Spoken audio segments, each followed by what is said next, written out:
Ya no quiero sentir más este dolor, emociones puras, duras, sin razón.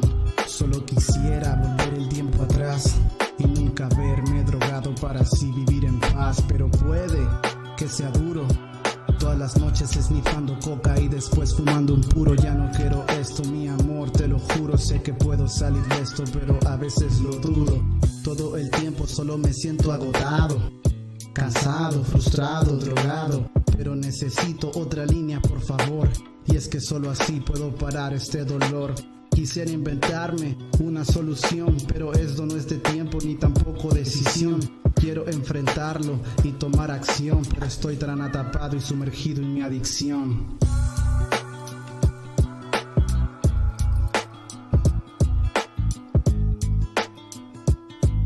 Pero estoy tan atrapado y sumergido en mi adicción.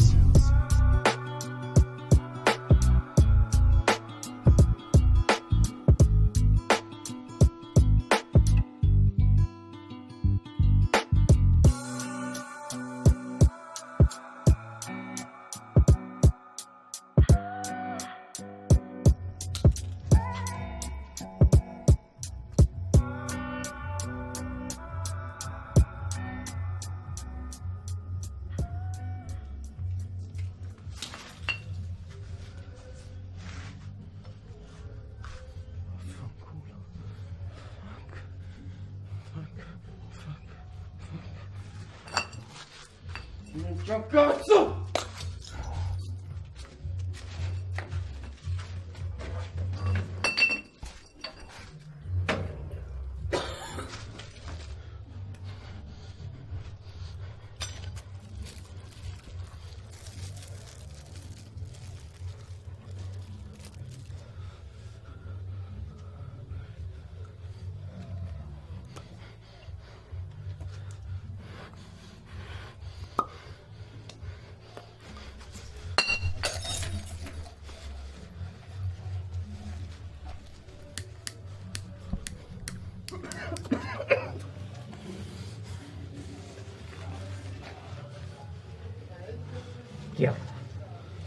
Chiamala. Mando un messaggio. Mando un messaggio.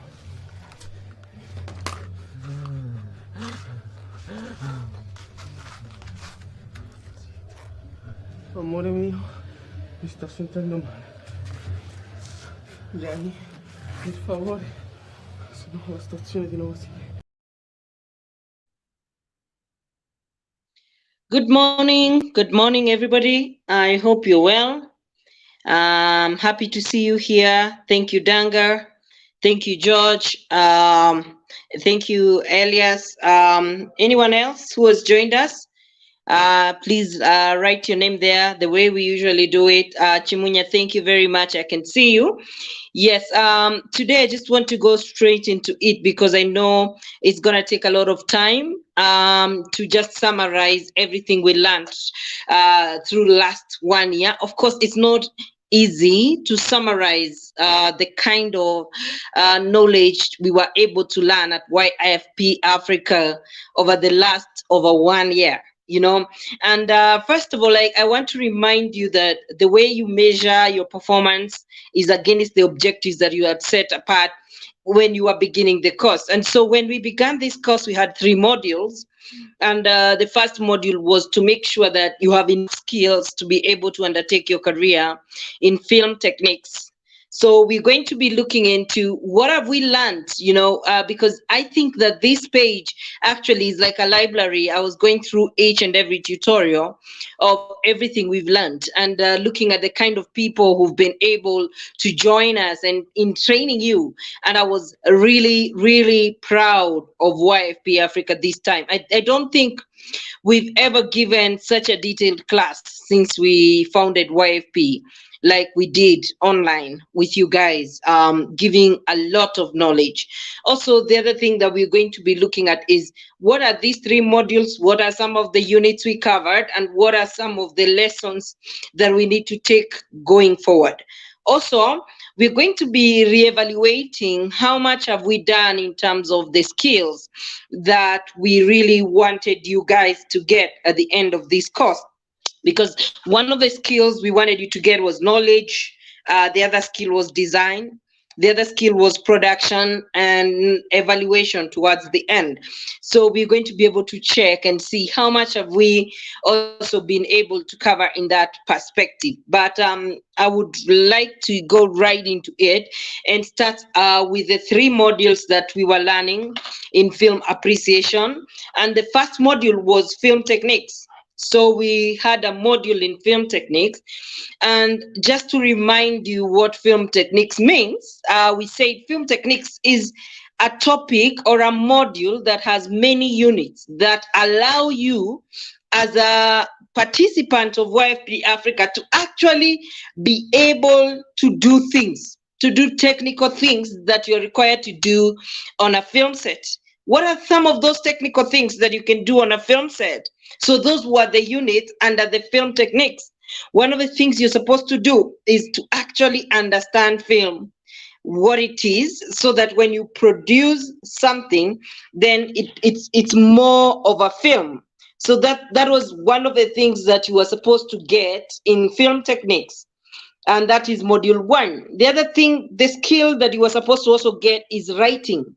Can you write your own film? Remember, we are all working in an independent film industry where we also need to have multiple skills, because you may not have money to make a film, so you need to have some skills in each and every part. The big question is, can you write your own film? So that was another skill that we were looking at. So can you be able to develop a film from an idea and go all the way to the end? So I'm just summarizing first, then I'll come back into tips in each of these skills. So we looked at narrative, and we said narrative is divided into three parts. When you're making a narrative, it's more than writing a film. It's not like you just need to write a screenplay or write a treatment and then that becomes your narrative. No, we said there are three writers for a film. We said there is the director, there is the writer, and there is the editor. Those three people are rewriting the film, and the whole process of writing a film from the beginning to the end, that's called the narrative process of filmmaking.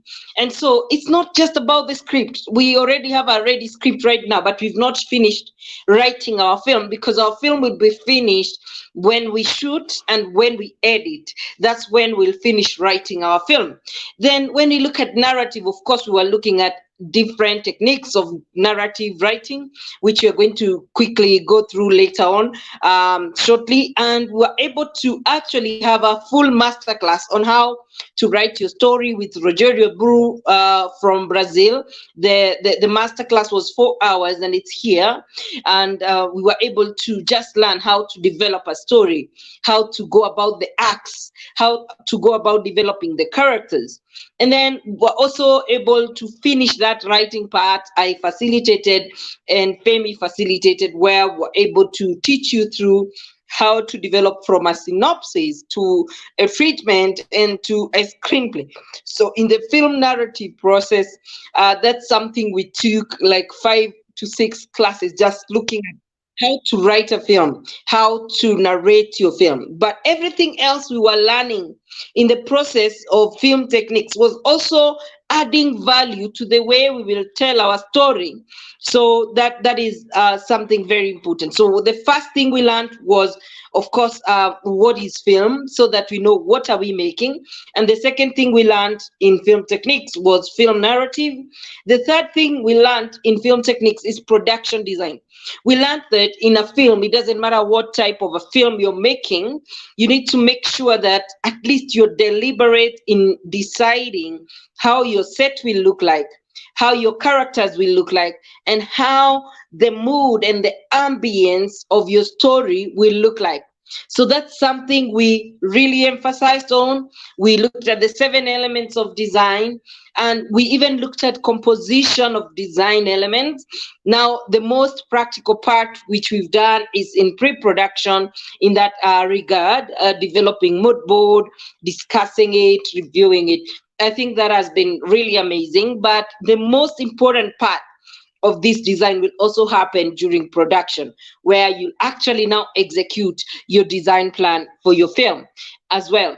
So the other thing that we really focused on in film techniques, which was unit number 4, was cinematography, because we said that apart from being able to write a film, being able to decide how you're going to tell a story visually, in through the scripts, through directing, and through to editing. Now you've decided that, then you've designed your set, you've decided these are the locations that I'm going to use, you've decided these are the actors I'm going to use, you've decided this is ambience. Then you need to know how to use a camera to actually capture that story, because a film is a story captured through a camera. And so if you don't know how to use your camera to capture that entire story, then you'll be null and void. Everything you'll have done will be null and void. So you need to also understand how to use a camera. So cinematography is the process of actually writing a visual story using a camera. Which type of camera works for a short film? Which type of camera works for a feature film? Which type of camera works for TV and other mediums? These are things that we were talking about. We had like 3 classes in camera operations, just understanding how cameras work, why we have special cameras that work for film, why we have special cameras that work only for TV. We looked at all that. And apart from that, we're also able to look at several elements of cinematography, both practically and theoretically, in these master classes. In the theory part, we're able to talk about how to compose shots, how to deal with lighting, where we're able to even bring Femi and myself and Paulina, who was talking about, they were all talking about different perspective of how you can use a camera. I remember Paulina was even talking about the lenses, knowing which camera you're going to use, and deciding how to come up with shortlist, storyboard, and all that. Those are things that we've learned, and the tutorials are all in this Facebook learning platform. Again, those are camera techniques. So we are covering module 1 and we are looking at it. And then when I reach to the end of the unit, I'm just going to give quick tips in film techniques. Then we are going to move into module 2. The other thing that we looked at when it came to cinematography, we looked at composition, we looked at types of shots, we looked at shot angles, how do you take the shots, and we looked at some equipment. We even went ahead to review some actually well done shots. We looked at Citizen Kane cinematography. We're able to look at Godfather, Casablanca, and The Gladiator. We're able to look at the way those movies you actually used cinematography and acting and other units as well. So the other thing that we're able to look at is, and this we looked at a very basic level, and most of it was done actually through in live interaction with an actor, and this was trained by James Lemota and also with Stanley Ogibwe, both from Italy, and they trained us so well in terms of what are the necessities when it comes to acting for a film, in terms of performance, in terms of mastering the script, in terms of having a relationship with the director and all that. So they were able to cover that whole topic, and we also have it recorded here. Also to remind you that also Wali Sheikh from Pakistan also covered a bit of cinematography. Also Maurice Mbowe, who also covered a lot in cinematography as well. So when it comes to acting, we had 2 people coming in looking at acting for film. When it comes to film editing and film sound design, that's where I feel like we just did the basic knowledge here, and we've just done most of the practicals when it comes to introduction of development and pre-production stage in practical. We've done a bit in sound design, but we've not covered a lot. So I'll be talking a bit about a few things that happen in film production in sound design. And also, apart from that, I think that this will be something that also we hope to maximize 100% on when we get into production, like getting to edit. Editing is quite hard to teach online, especially because we looked at the situation as it was. Many students were even barely able to join the Zoom session. So if you asked them now, you must have a laptop so that you can do this, it would have been difficult. So this is one of the things that we are planning to do during our shoot, to really make sure that also guys get really hands-on editing skills as well, those who are interested as well. Then there's film directing, which we learned a lot. We got a couple of people coming to talk to us, including Giorgio, including James Lamotta again, including Sebastian Klorak, and other people that we brought on board to actually train you on directing. And we were looking at the job of a director, the 4 jobs of a director, in terms of directing the actors, directing the entire shoot, directing the camera, and directing post-production. So we looked at those issues in terms of film techniques. Now, what is our main takeaway? Because now we're just about to graduate. What is our main takeaway when it comes to film techniques? I'm going to be giving you a few points that I hope will guide you moving forward when it comes to your film techniques career. So we said, first of all, anybody who wants to get into film industry can rather start from a film techniques perspective. Choose an area in film techniques that you want to pursue, because this will expose you to more of going to the film set and understanding how the film industry works, and getting the networks that you need, and also creating a portfolio for yourself, which we say is quite important, because in film industry, as you saw when I was presenting the pitch, your portfolio matters. When you say multiple award winner, you'll be more preferred on a film set than if you're just a person who participated in a film and never did anything. So again, when we are summarizing the film techniques, one of the takeaways I'll give you post-graduation is choose an area of film techniques that you actually want to go ahead with. So for instance, if you choose directing or if you choose writing, choose it now so that you start specializing on it. Don't become a jack of all trades. I understand. Sometimes I make a film, I edit it for myself, I shoot it for myself, depending on whether I have a budget or I don't. But that's not the issue here that we are addressing. We're addressing the issue like you have all the skills, but now you need to thrive. You need to go ahead with your career. You need to actually grow in your career and to become the best at what you do. Now, you can't become the best at what you do if you're scattered all over the place. Today you're working as an editing assistant, tomorrow you're working as a director, the next day you're acting, the next day you're doing this. You have to choose. At least I know there's some people who like directing and acting or writing and acting. Choose at least 2, maximum of 2 areas in film techniques that you want to go to. Okay? Now, when you choose those 2, I will also tell you one thing that I have really loved about the best people I've met in film techniques around the world. And this is, you need to practice. Practice makes perfect. Once you choose this area, because now you have a lot of knowledge, you're packed with a lot of network, especially from YFP Africa. You have potential collaborators in form of your classmates, in form of your former lecturers, and in form of a project that you did and all that, and everybody that you came across with. You're going to be on the same set with Gregory Ojefwa, amongst other Raymond Ofula and other big Kenyan actors. So when you're on that set with these guys, you need to have made up your mind. Which area are you going to focus on moving forward?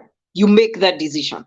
Then you realize in YFP mainly, we didn't allow you to make 5 films or 6 films simply because we are making a feature film and we are going to have a short film. So you'll have at most 2 title credits, and most of you did not get the title credit you are looking for. For instance, I know there's some of you who really joined this class wanted to be a director, but you're not going to be a director in the movie, but if that's your decision, you want to be a director, you should have started directing something. Shoot something on your phone, start directing it. So the biggest point I'm going to tell you right now is build your portfolio in the area that you want to work in. Build your portfolio in the area that you want to be known in. Decide on your brand right now and build on your portfolio on the area where you want to be known in. Like for me, for instance, I built my portfolio around producing and not more around directing, though I can really direct and I'm really creative when it comes to directing. So you need to build your portfolio around the area you're good at and around the area of your gifting. That will really help you, moving forward. And that's why you see, for instance, Sebastian and Paulina, you know, they have a portfolio. Each one of them has a portfolio in directing or in I'm trying to type. Let me just finish typing so that I can continue. Specialization.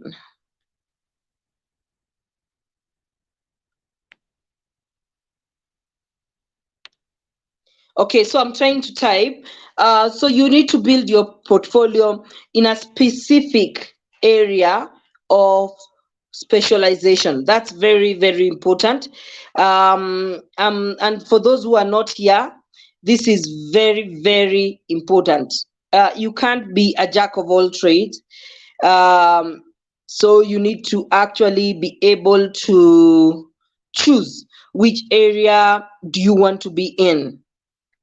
Okay, so decide. Once you decide, then just be actually in that area and just focus on that area and start building your portfolio in that area. Whether that's the area you actually did when you are in YFP or not, that does not matter. Now you're on your own, you're graduating.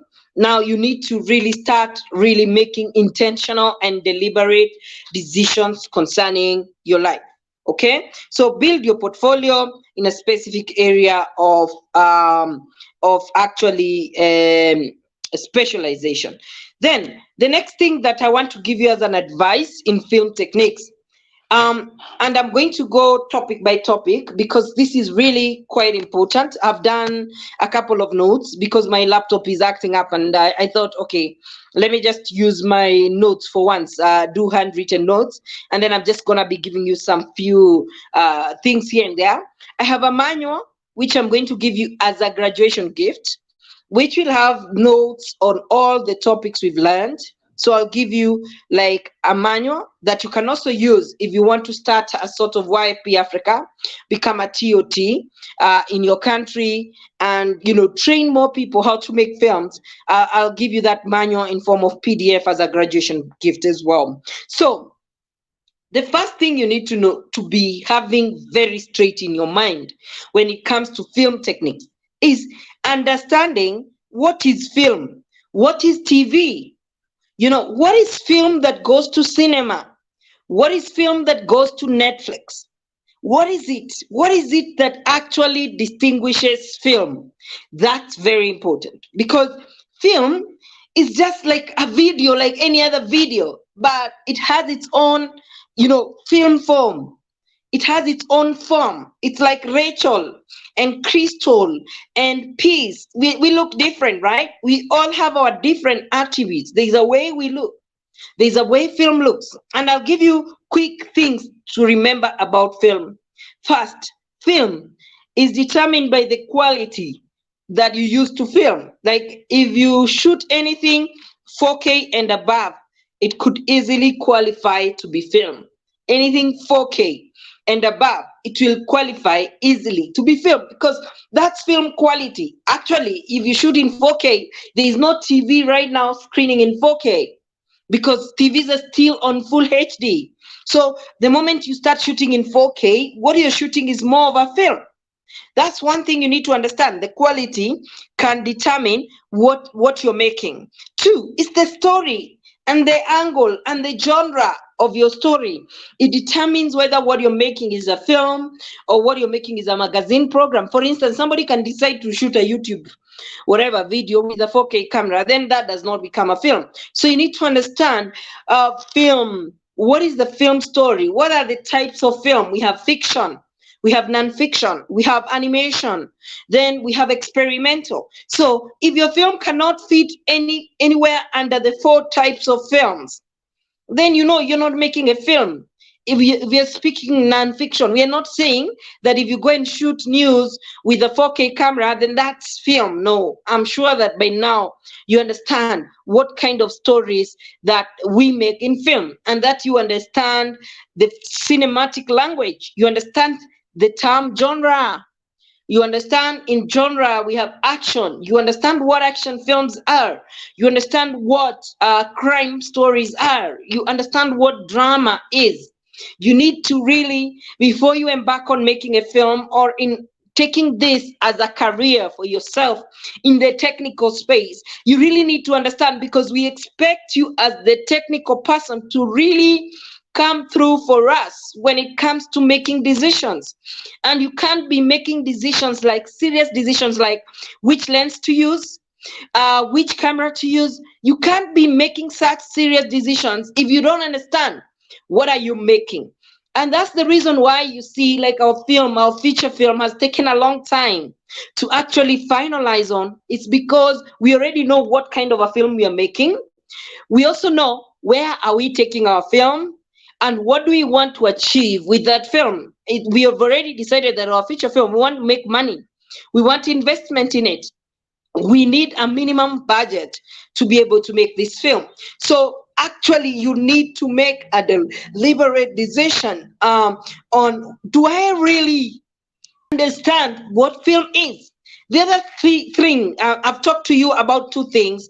I've talked to you, one, about the quality. If you shoot 4K and above already, that is film, because we're talking about understanding what film is. We have also talked about a second thing, which is very important, which we've said is, you need to look at the type of film that you're making, the content. Is it film, or is it TV, or is it a YouTube video, or is it a music video? Because even music are shooting with 4K and above. So it's not one thing that is enough to actually determine for you that what you're making is a film. And once you have this understanding of what a film is, your films will screen across the world. Sebastian is right now shining around the world. He's winning awards each and every day. He's winning awards because he understood what is film. So that's quite important. The third thing that now I'm going to add to that advice of understanding film is the mood and feel and character of a film. The mood and feel and character of a film. You need to understand what that is. How does film look like? Are the images in film sharp or soft? Are they to be watched by people with lights off or lights on? Should they be, how does the color, go in film? How does the music feel in film? Because film is a mode of creative arts, and you need to understand. And to understand this, the best way to understand this, point number 3, is by watching a lot of films and just deciding, how do they feel? How does sound effects feel in a film? How does Foley sounds feel in a film? How does the story flow in a film? So you understand those things and you're moving towards the right direction.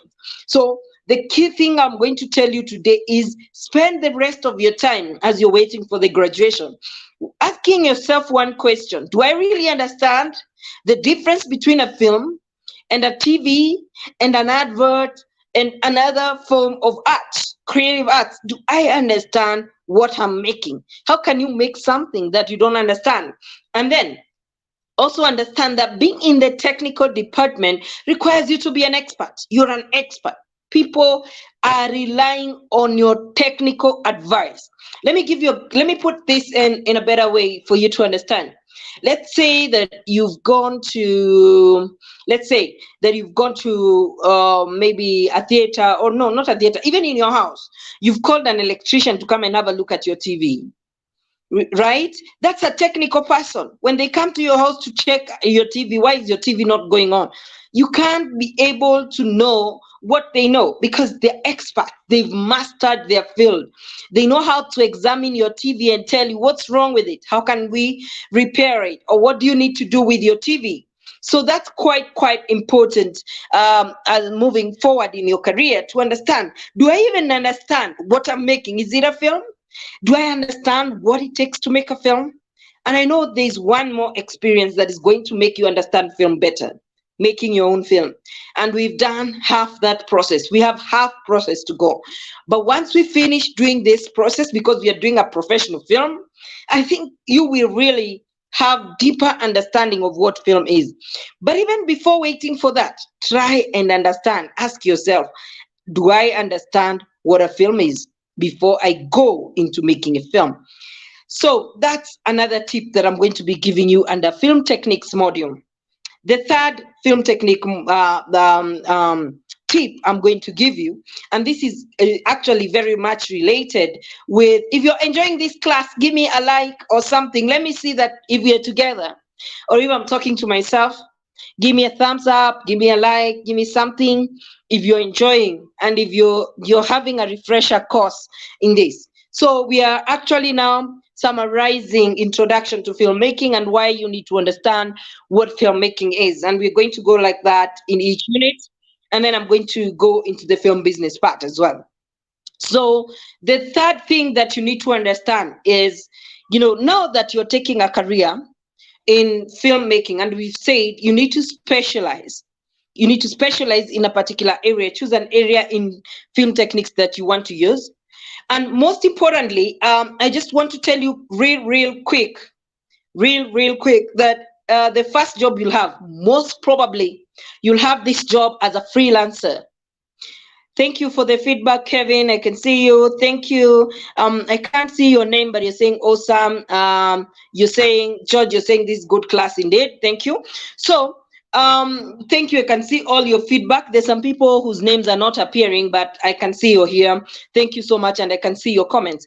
So what I'm saying is, the first job, most probably, that you will begin with in the film industry, you'll begin with the job of being a freelancer. Excuse me, guys, a minute. I need to unlock the door. Just a minute.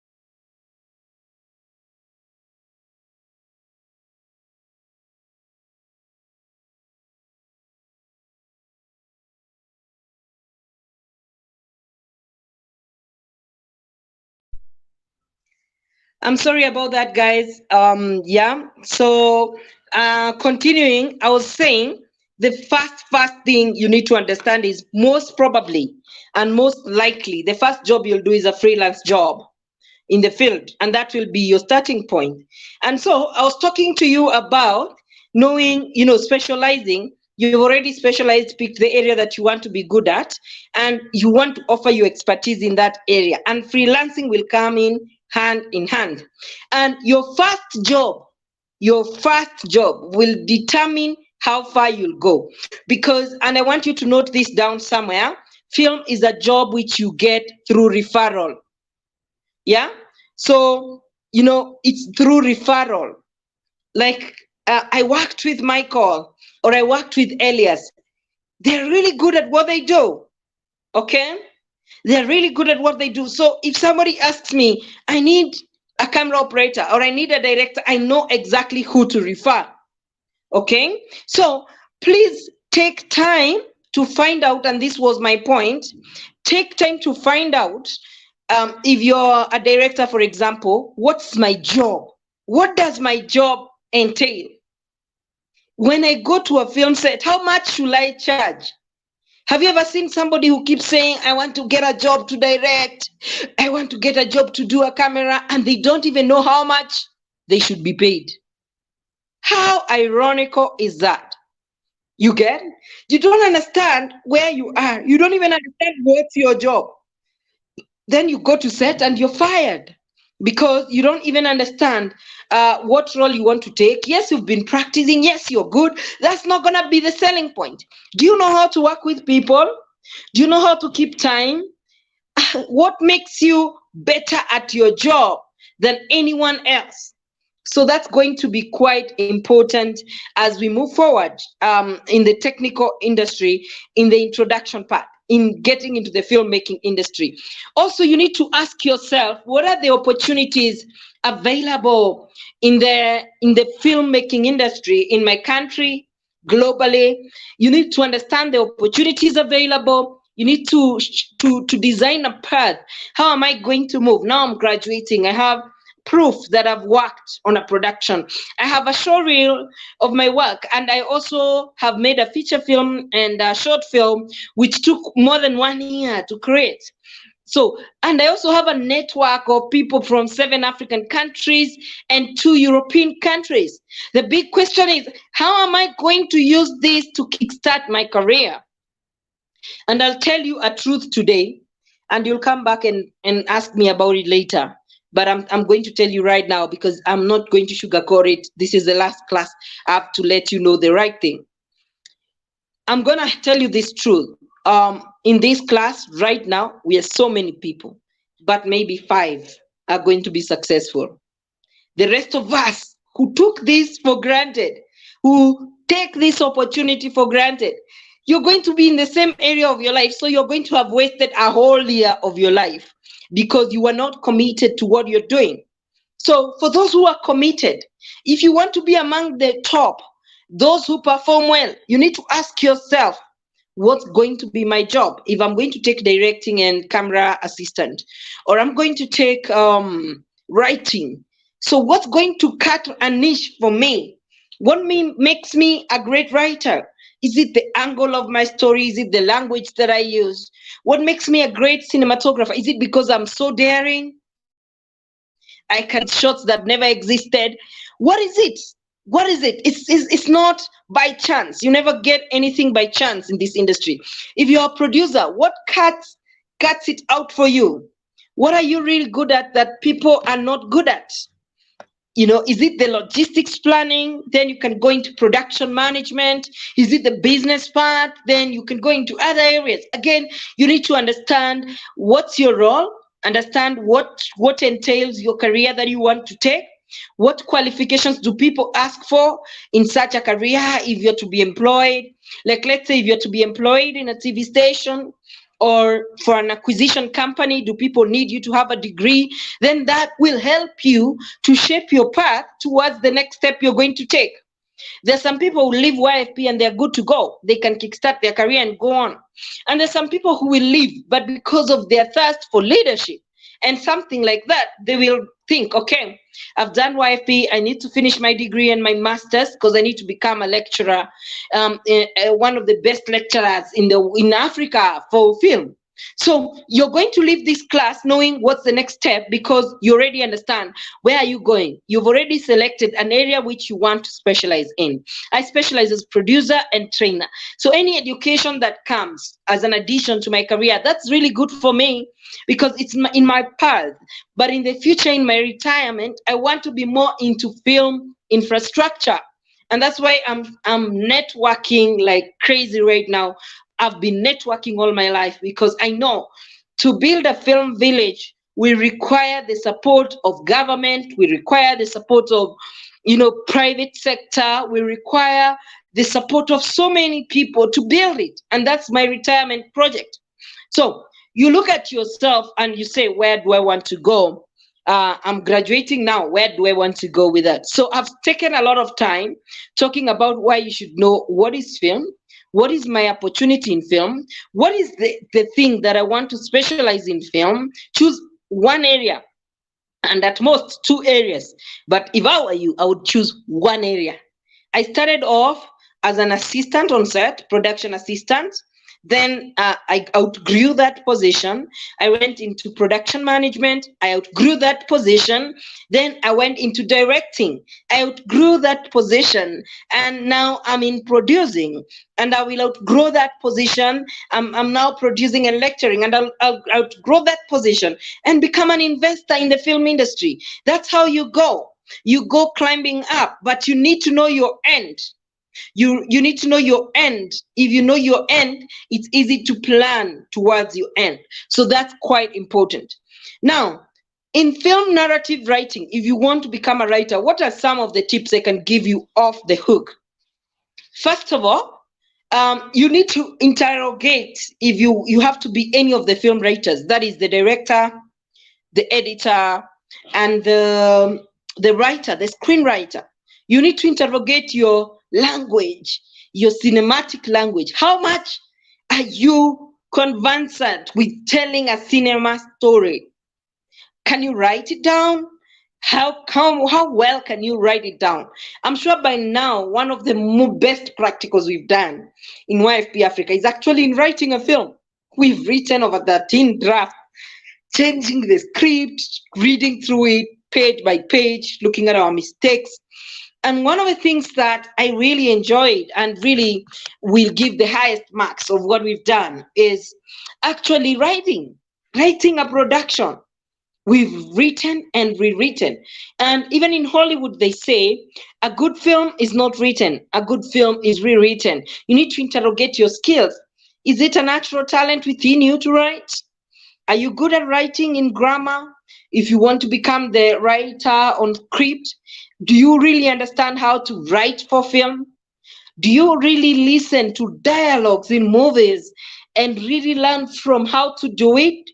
And can you sit down and just create a whole new world? Is that the talent that you have? Then you can get into writing.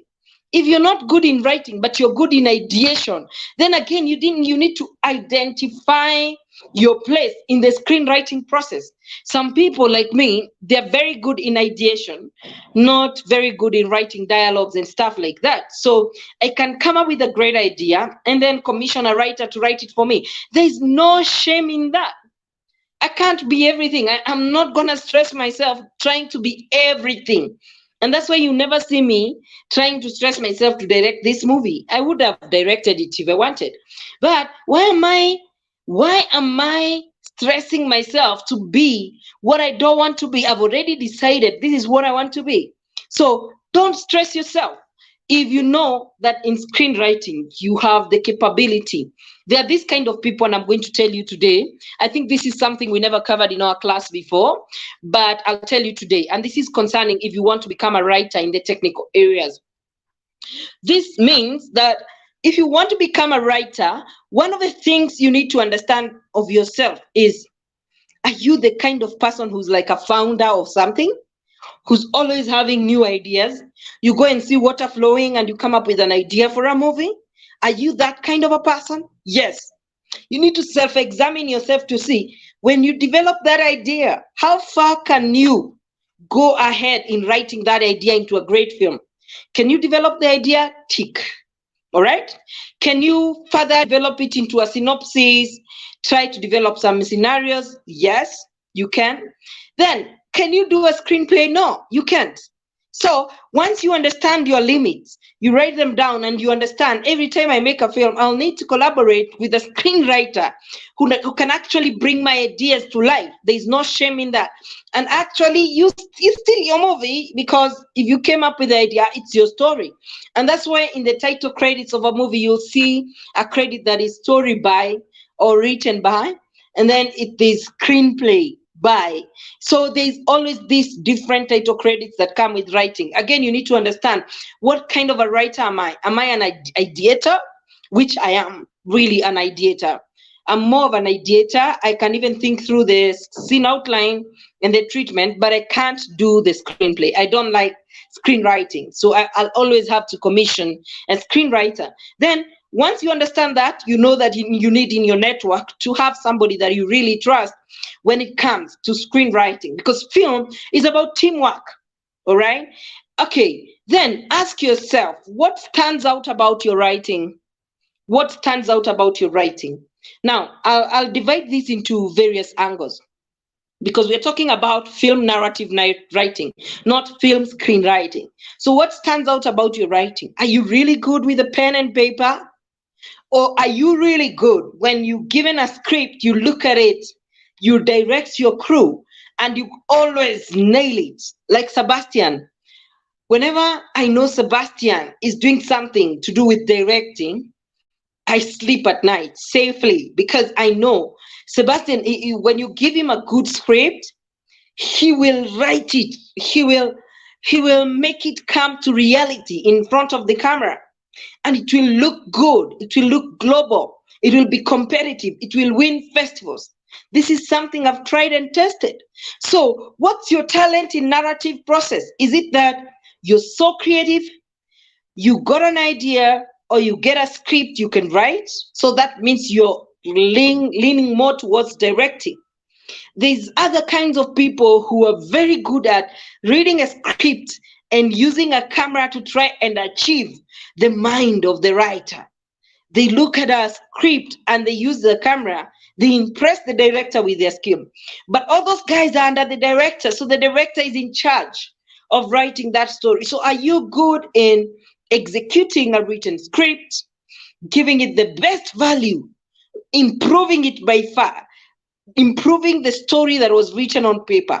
Or are you good on writing the screenplay, just writing it, writing the dialogue, and giving it to other people to actually write it on the screen? Also, are you really good in writing through editing? Are you really good at cutting this film, looking at a scene, building it up until you blow everybody's mind off? Again, it's all about self-awareness, because if you want to become an expert, because this is what you become, you're becoming a technician, so you're an expert. So if you want to be an expert in editing, how good are you? Can you test yourself with a small thing that you are editing? I edit a lot, but I know I'm not good at it. I'm not going to edit a film that is going to Netflix. Why? Because I know I get tired sitting in the same place over and over. And that's the reason why I also hate screenwriting. The kind of person is all over the place, moving from one place to the other. I like producing because production takes me to different places to look for locations.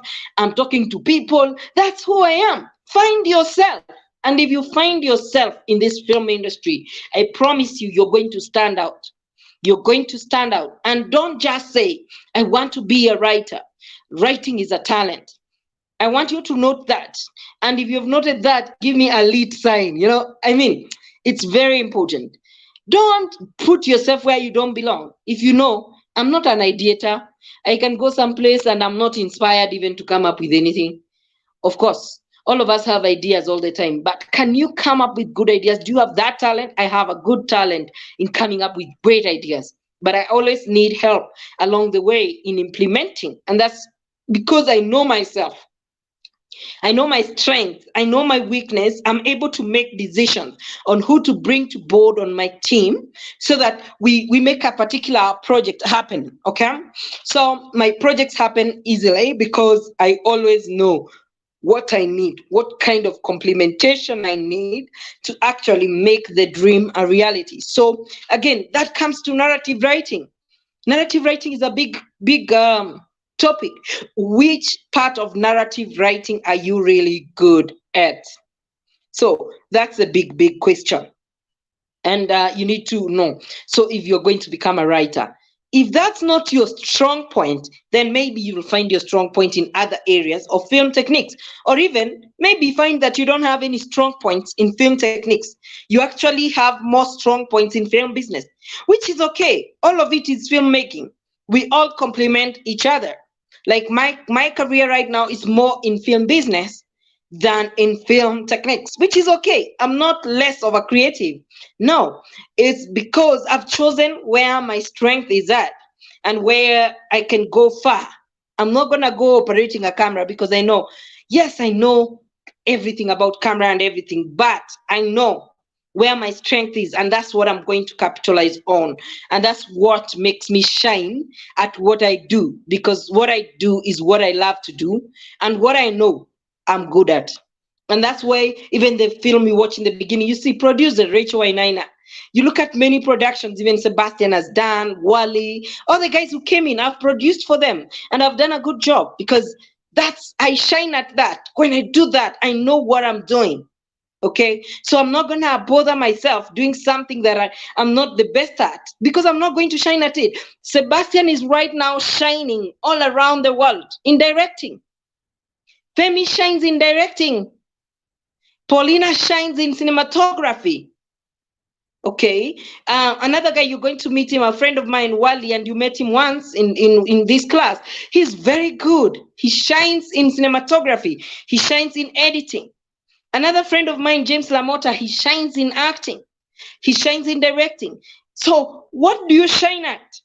What do you think you can shine at? You've been in this class for 1 year. You must have realized what's your area.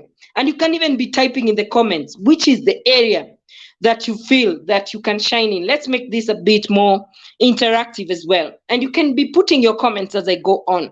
So when it comes to writing, find your area. If you're an ideator, that's okay. Just always know that your credit will be story by, and then you pay people to write for you the things, and then your story will be developed and it will be good. You'll be in charge and you'll be more of a producer than more of a writer, which is okay. So don't feel bad about each part that you're good at.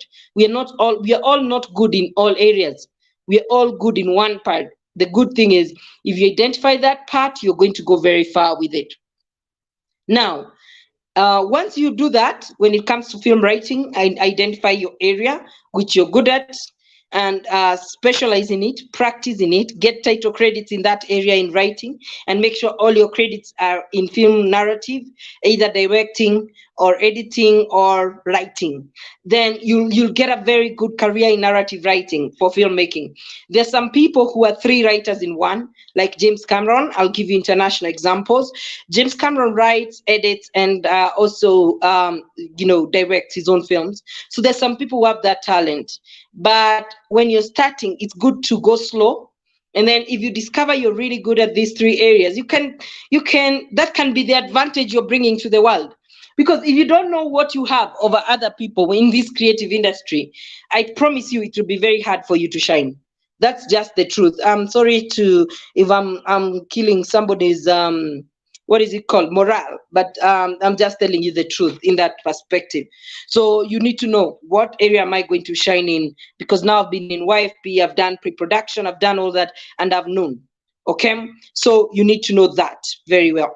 Then the other thing that you also need to know is in film production design. I'll give you a few tips. First of all, are you a hands-on person? First question you ask yourself if you want to really get into production design. Am I a hands-on person? Am I a person who can take a hammer and hit a nail somewhere? Or am I a diva? Or am I these guys who cannot do this handiwork? Can I construct something? First, do you have the ability to just look at a space and design it, make it look fabulous? If the answer is no, then maybe you're not good in set design. Just look at your house. Can you be able to design your house? Can you be able to add props that make your house look the way you want it to look? Can you be able to work with colors and all that make your space, you test yourself with the small things that you have. And in design, please, we talk about production design, it's a very broad thing. You need to understand design in 3 areas. And understand set design is about building sets. It's about looking at a set, changing it to look good, adding props. Are you interested in such kind of things? And if you're interested in such kind of things, then that's a possibility that you could start exploring your career in production design. And how do you do that? By starting to design your house, design a room, record yourself with a phone, ask for feedback from your friends. How does this look? Does it portray this look on the script? Like that. Try designing something yourself, even your house. Try moving things here and there and looking at whether you're good in designing your set. Let's say it's a classroom. Try to design it. What should be there in a classroom? How should this classroom look? Whether it's in 2020, whether it's in in 1990s, whether it's in 1950s and today, do you have that spirit of understanding design, just understanding the colors, understanding the lighting, design, how it goes through, understanding the props, understanding how decor works? If you look at an outdoor scene, do you have the eye to catch the right place for the location and to know how exactly to make that location look better? Then you can be a candidate for set design. That's as simple as it is. And if you want to do lighting design, of course, you need to ask yourself very important question. How interactive are you with colors? How interactive are you with lighting? Like, how do you even find yourself, like when you have a party, you always have this disco lights, you always making the ambience look good? Do you like, just enhancing like the dinner table with a candlelight dinner? Are those things that you think that because one of the things that can kill you at a very early age in film industry is doing something that you don't love doing. And I'll tell you this once again. One of the things that can kill you very easily in film industry is doing something that you don't love doing, because you're going to do a shady job. And when you do a shady job, then people are going to criticize you, and you're going to lose more jobs, and you're going to be always that stressed man in the room. So you need to ask yourself, all right, how do I feel around lighting? Do I have interest in electricals? Just making sure mood looks right? Do I find myself decorating Christmas trees and just beautifying a place with lighting? Or is it something that I'm forcing myself to do? And if I'm forcing myself to do I have even the interest in lighting, in different colors of light? So you need to ask yourself those questions so that you can get into lighting design. Then you also need to ask yourself that, for instance, what kind of lighting is used in different scenes in different movies? Are you the kind of person who'll just sit looking in at that candle, that bulb behind somebody, behind a character, that firelight that is lighting someone? Are those things that catch your attention when you're watching a movie? So that will be very important, helping you moving forward to decide also, can I get into film production? Also, design, that is production design. Then the other thing that is very important is to look at, are you good either in doing hair or in doing costumes? Like, you just good in choosing a costume. Like when you want to choose, when you see somebody, you read a script, you're just able to translate and to think about an out of the world costume for that. Okay? Is it that kind of a person that you are? Again, you need to choose and continue to work with that. If you're good in designing costume, you like a bit of fashion, you like about a bit of, coming up with new designs that will look good in front of the camera, like what Nina does very well. You need to understand, is that my interest? Or do you like doing special effects and makeup? I love makeup myself. I know that for sure, that I love doing makeup, but not the makeup of Ashley. It's not the makeup where I put foundation and everything. No, I like looking at a scene and thinking how to reenact that scene. For instance, there's one film we did in Italy, and it won Kalasha here. We won Kalasha with it here, and it was on 2018. So in that film, the girl, she's called Wanjaguku. She was our actress, and we wanted her to look like she has vitiligo, the disease, vitiligo. And vitiligo, you have spots, white spots on your skin. And I was very interested. I sat with the makeup artist from Sweden, and she showed me how to do it. And we did great makeup for that film. And we got the person looking like they really have vitiligo. So that's something that interests me. So whenever I need to make some extra money, I always take makeup jobs as well, and special effects, making blood. I like those things, making a zombie. I like those things. I can experiment with that. So I know that as much as I would want to be the entire big production designer, which I'm very good at, I can do design, but I think my main area in design mostly is in makeup. I do very good makeup. But when it comes to hairstyle and the other things, I'm very good on the creative side. That's why I make a good production designer, because I can tell you, like, I'm not very good in being the one to hit the nail on the wall and start building things, but I'll tell you how to build it. I'll show you a picture of what I want in it, and then you can build it for me. So you need to understand in production design, because these are really practical things. And that's why I want us to start coming out of theory and start thinking a bit more practically, that you've been invited in a movie set. Will you be able to do the design? I told you this story. One day I was invited to make blood for a film. And then I went to that set. They paid me very well. I was very happy. But I went to that set. It was somewhere in Ruai here in Kenya. And the guy is like, we need a placenta. You're the special effects director. I'm like, no, I'm not the special effects director. I'm the makeup artist. But because they needed a placenta, now there's no need of giving excuses. So I started looking, I realized we are in a hospital actually. I went and asked those doctors, did you have anyone giving birth today? Do you have a placenta, which is still in place? We got a placenta. We poured some things. It was smelling. My God, it was smelling very bad. And then we poured fake blood on it. We put it on the bed because it was needed to be seen in the film. It was smelling bad for a few minutes. The directors were all wearing, they were all, protecting themselves on the nose and everything. I was touching it with my gloves and putting it there because the director needs to film a placenta. And what a better way to film a placenta than to make a whole new placenta, than to get the real one and put it there. So in film, there are no excuses. You can't start saying, I learned this, but we just learned it online. It was theory. I need to practice. No, you need to go there with the confidence, and you need to research on the area which you've chosen. And that brings me again to the point which I've been pushing through all this class, that you need to start very highly practicing what you're going to be specializing in, which is going to be very important. And I'm sorry, guys, I know that I've inspired most of you. Most of you came here wanting to be technical people, but I can see most of you are very interested in production.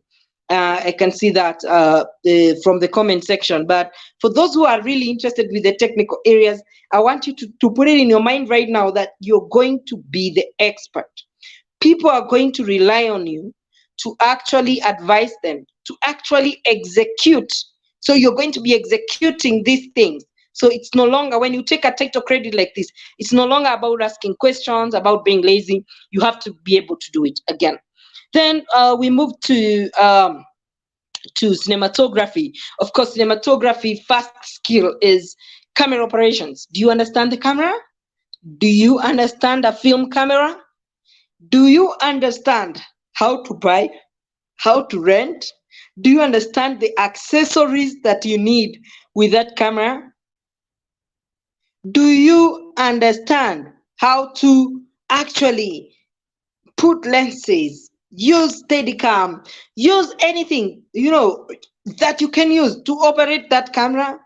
Do you understand how to use a drone? If you don't, do you understand how the drone works? Because you're the cinematographer. You're in charge of directing the whole camera department.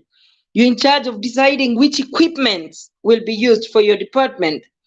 This is not a job you can do off school, I will tell you for sure. And this is where my advice is going to go to. If you want to do cinematography, you want to become cinematographer, you need to have a lot of experience in the camera department. And some of you guys will be the first ones to get freelance gigs.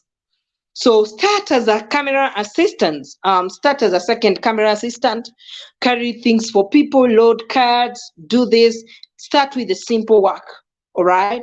Then keep moving with it until and you become a genius in operating the camera.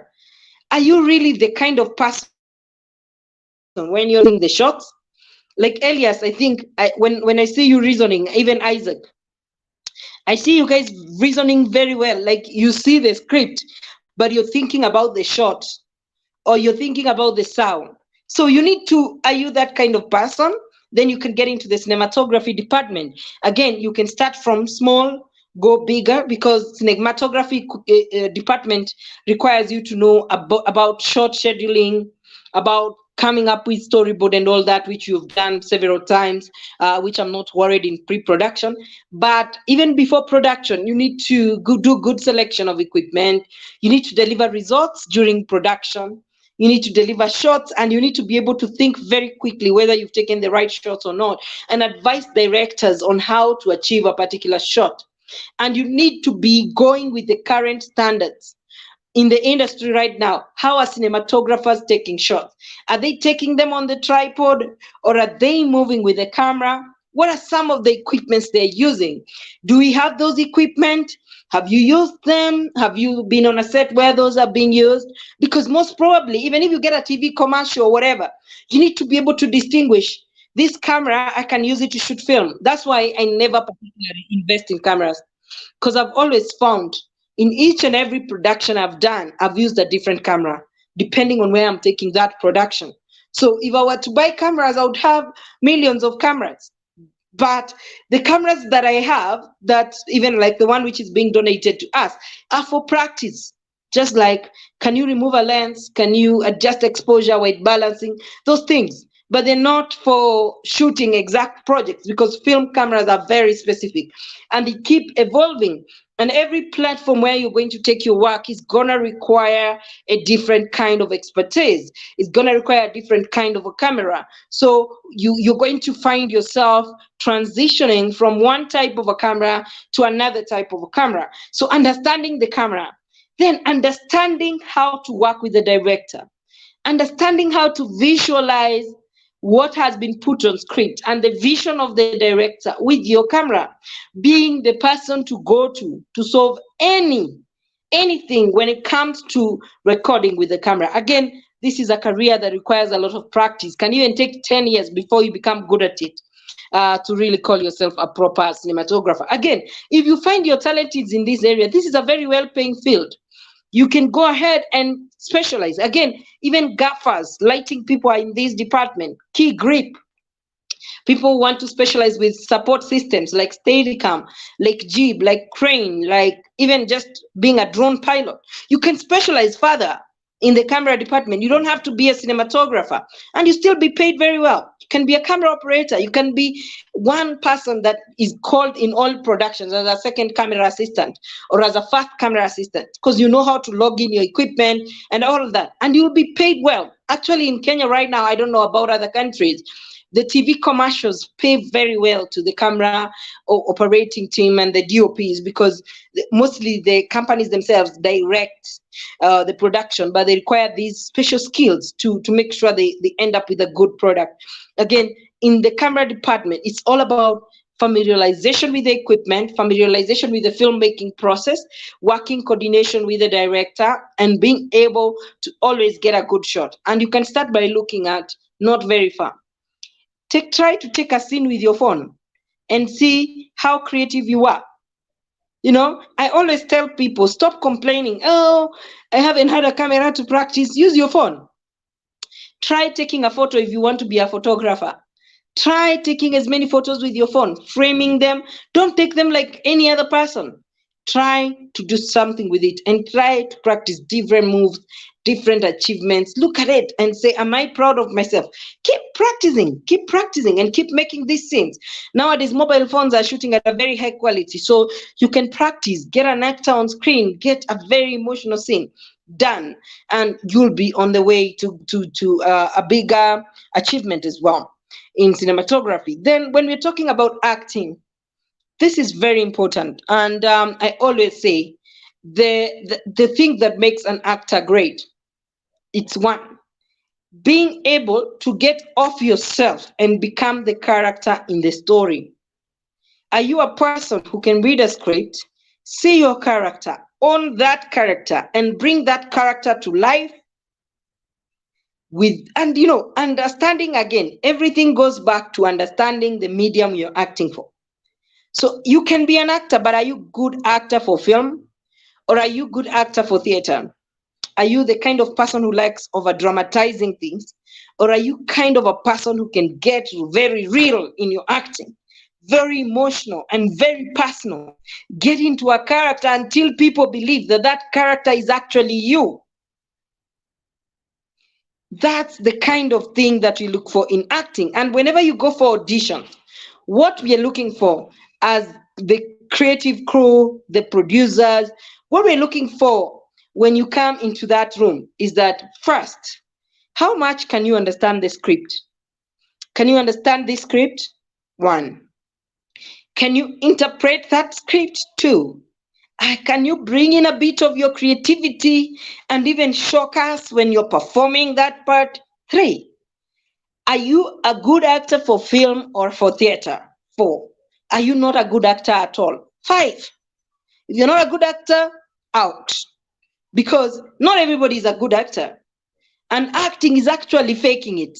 Like you're saying, I'm normally very kind, but in the film, you're very mean. Nobody can even believe in real life that you're kind. So that's acting, and that's it. If you believe that you're the kind of person that when you touch a script, you look at it, you understand it. You know how to talk to a director if you don't understand something. You talk to the director, you ask the director, I've interpreted this way. Is it the right way? What should I change about the way I'm doing? Or am I okay? Or even you tell the director, I thank you so much for directing me like this. Would you like to see something small that we can add into it and then decide whether you'd like to take it over? You're adding value to a film set. And you have a portfolio that follows your work. We know that you worked in this movie, you worked in this advert, you worked in that other thing. So if you're an actor, if you don't have a portfolio, you're dead. If you've never done anything else, you'll be a first-time actor and it will be very hard for you to get a job. But once you get your first job as an actor, you do well. Especially actors are the ones who need to win awards. Once you start winning awards, you start going higher into the A-list level. And people start looking for you, because if people buy a movie because of it's come to life and it was great acting, your value goes up immediately. It's just like when there was no road in your area, it was all rough road, very bumpy, and then they came and built a new road.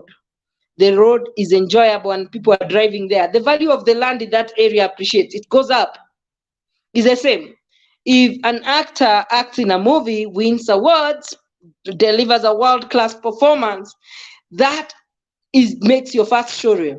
And that showreel is what gets you your second job and your third job and your fourth job and your 20th job. And that's how you'll feed your family.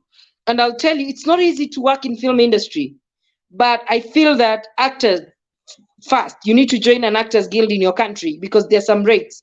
And there's a lot of legal representation that you need to be represented by a guild, so that in case you're not paid, or in case you go on a set and you're mistreated, or you're being forced to act in a pornography thing and stuff like that, people can actually protect you as an actor if you have joined the Actors Guild. We talked about that the last time. Those are the people I really recommend to join an association in their country, because there's a lot that goes towards actors, exploitation, is so much, not being paid the right amount of money that it should be paid, and also that you've agreed on, not understanding your contract, you're signing things, and you find like people who acted in Tahiti High, they were paid for one episode 18,000, but that episode is running to date. They are repeating those episodes, but these actors are getting nothing from it. Again, it's just because they don't even understand what acting is. So again, as an actor, be deliberate and also try getting into different characters. Try starting from a supportive role and go up your way, even from an extra role, then go up your way as you learn into a leading role. I acted in a leading role and I was amazed to see that I can act, in just a girl film. And I was amazed to see that I can actually act in a film, because that was something I know that I'm not good at. I always told myself that I'm not good at. It only happened that I was the only Black person in that area at that time, and the film needed a main character who was Black. So it had to be me. And I found myself acting.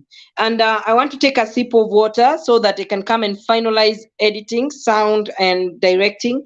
And then we go into film business part. Let me take a sip of water.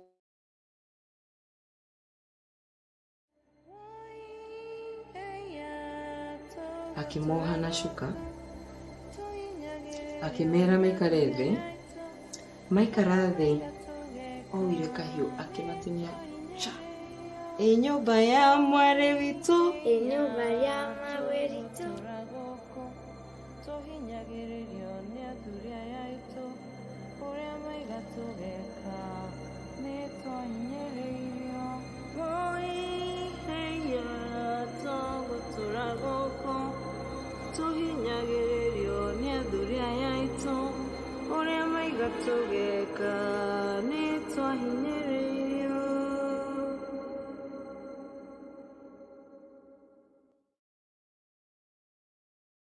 Yeah, I've sipped my glass of water, and so you can see that you need to decide. You need to decide, what is it, what is it that you want to become as an actor? And can you really do that? Are you the kind of person who can change from one thing to another and be able to go into this work? Again, acting requires you to watch a lot of work that has been done by other people. So you can watch work done by other actors that you admire, other actors in Africa, in other places. And that's why in film business, the first topic we learned was film appreciation. So that becomes very important for you to keep learning from the performances of other people. If I were you, I would be looking every day at one movie scene. Normally, when you go to YouTube, you can look at most impactful movie scenes, or you can choose a movie that you like and check whether there's any movie scene that is on YouTube that you can watch, just to see how the performance was, especially now that we are making a movie, like the movie we are making, Wounds. That movie is about militia and kids kidnapped by militia. So what are other films that have kids kidnapped by militia that you can watch? Then look for those films, watch a scene, watch how the directing went, watch how much value that actor brought into that scene. Then it will really help you improve in your work as an actor. Then the other thing that we're going to talk about now is film editing. We've already talked about this, which is part of film narrative, but I'm just going to tell you a few things that I've seen people really needing in film editing. We've gotten the skills of assembling shots. We talked about that, being able to assemble shots, being able to cut the picture, being able to composite your picture with effects. But now I just want to generalize it and make it very simple, so that instead of using words like compositing and all that, I'm using language that you're more going to be using in the film industry. So things that I've observed about editors, the editors that I love working with. First of all, they are multi-skilled in the editing process. Second of all, I don't mix picture editors with sound editors.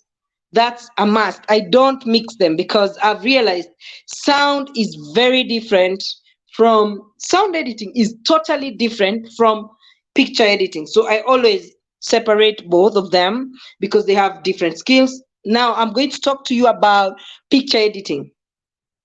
So in picture editing, there are two kinds of people.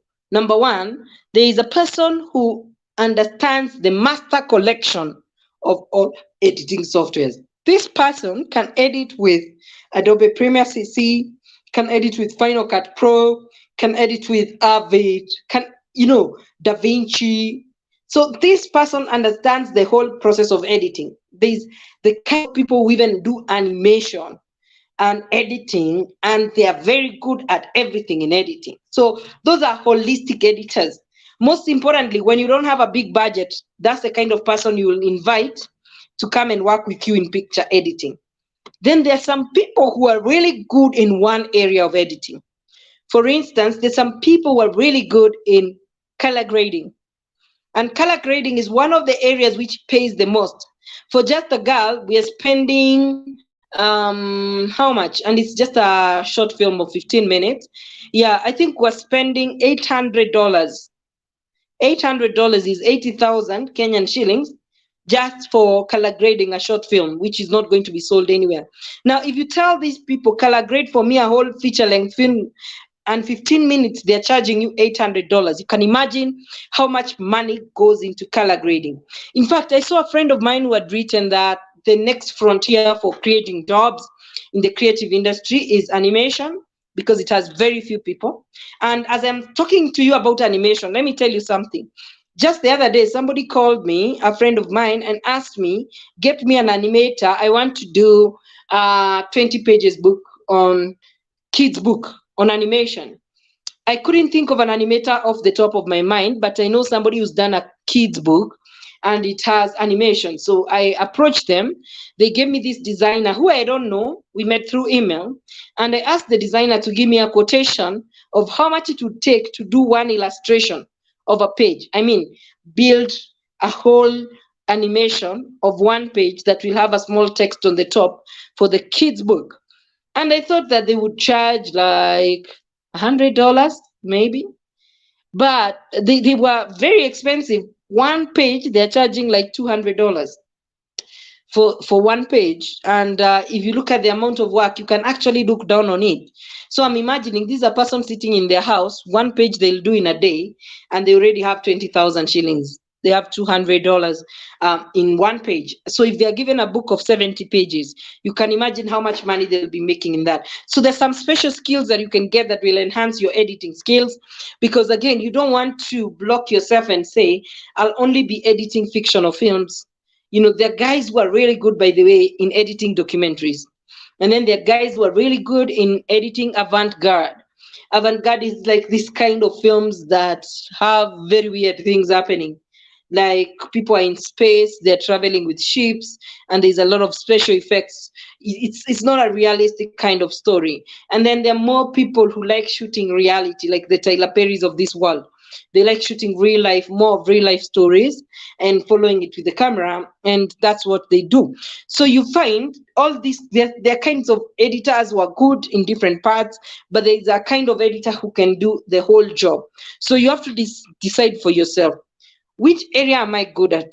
What jobs are available in the editing department? There is a lot of work. You can even just begin by working in the editing department as a shot assembly person, or you can learn how to sync shots, or you can learn how to do subtitles for films.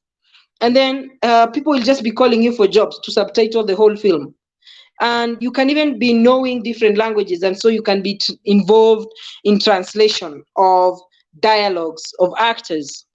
You can also be a voice actor, where during editing your work is just to act and put the voice there. Then the voice will be put in the face of the actor who's acting. So there's a lot of jobs that come during editing, but most of them revolve around cutting. Are you really good in cutting? That's one job. Are you really good in effects and compositing, After Effects and all that? That's another job. Mostly nowadays they take an editor who can cut and do special effects. But if you go to very high budget films, they separate. They say you're the picture editor, you're the editor in chief, you know everything, you know a bit of animation, you know everything. So you're our editor in chief. You're the one who's going to be in charge of the whole editing team. You're the one who's going to be directing them how to cut, what ideas can they add. And when you're made a head of department in film, it simply means that you're the creative thinker. You're the one who thinks on behalf of your team and tells them what to do. There's always a need for a driver in each department in film. And so in editing, you need to think of yourself. Are you the creative mind that knows how the film should be cut? Or are you the technical mind that can actually cut? And also, when you're cutting, there's an issue of speed. How much speed do you have? How much orientation with software do you have? That should be very important things to analyze.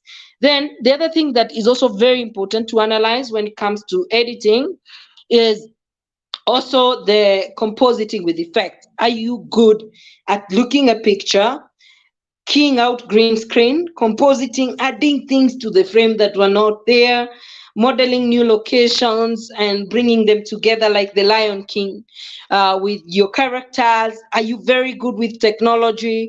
So you can do a lot of special effects. Guys are paid a lot of money, especially in India, because even most Hollywood films, when they're doing the animation, they import labor from India in terms of that. Again, that's something that you can specialize in. That is animation, graphics design, compositing with effects. Those are things you can specialize in. Again, they can give you a lot of mileage in editing. The third thing is, of course, color grading. and of course motion graphics, if they are needed, are very, very important. Again, you need to find an area in this space where you can fit in, and then try to get as many skills as possible in this. And these skills are more practical than theoretical, and that's why we've not covered a lot of this. We are going to cover this during the making of the 2 films. Now that we also have funding for the short film, this is really amazing. We are going to have more opportunities for even you guys to learn, because with a professional project, again, you might want to experiment with it, but again, because people's money is involved, you'll not experiment that much with it, as opposed to the short film, which is ours, and we can play around and experiment until we do good things with it, because it's a grant. We don't have to pay anybody for the financing of that. Then number 7, film sound design. Now, we're very lucky to have sound designers already in our class, who I didn't even feel like they needed a lot of training, because they should train us on sound, because they understand. But I have understood a few things about film sound, and this is a process that happens from pre-production all the way to production. I've understood that the sound crew is as important as the visual crew. And normally this is a small department, but it can take a lot of budget of your film, because audio-visual, it starts with audio, then visual. A good film without good sound is nothing. It's zero. So you need to have a good film and good sound. So these people who work in the sound design department have special skills. First, in recording sound. You need to understand how to record different sounds. Is this for TV? Which kind of microphones can you use? For instance, for TV, for film. When do you use a lapel mic? When do you use a boom mic? Do you understand the types of microphones that are there to actually be used? Do you understand the way the microphones pick the sound? For instance, in microphones, we have basically, unidirectional. We have multiple directional mics. So 3-dimensional mics, so which kind of mic do you want to use? Is it a condenser mic? What's the effect of using that kind of a microphone? Are you the kind of person who pays attention to details when it comes to sound? How are you going to record sound? Which are the recorders that are being used to record sound in the market? What types of microphones for what types of scenes? And apart from that, are you able to really think about sound in relationship with reality? For instance, to think that somebody is standing 1 kilometer away, they're shouting, that the way you record that is not the same way you would record somebody standing 100 meters and shouting, or somebody standing 1 meter and shouting. The sound will sound different in all these distances. Okay? So you understand, you look at the script and you think, how can we get this sound? That's one. Also in sound recording, I've not left recording, these guys are so keen to listen to the types of sound. If you're the kind of person who cannot listen to the types of sound in a particular environment where you're shooting, then there's going to be a problem, because there's going to be some sounds that are not being recorded. Let me give you an example. This is a notebook. If people are sitting in class and they're writing, there's a sound designer who'll think, wow, that's an interesting sound. Can I put the sound of the pens writing? Can I put the sound of the papers flipping? Or you'll just be outside filming and somebody will feel like there's a wind. There's a beautiful wind hitting my face.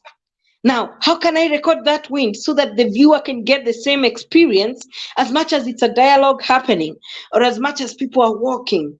We'll put music, we'll put a little bit of that wind and make people feel the fresh air in the sound, okay? There's some people who feel the mood. They feel the mood. When they're about to record the sound, they feel the mood of a scene. This is the mood of an argument.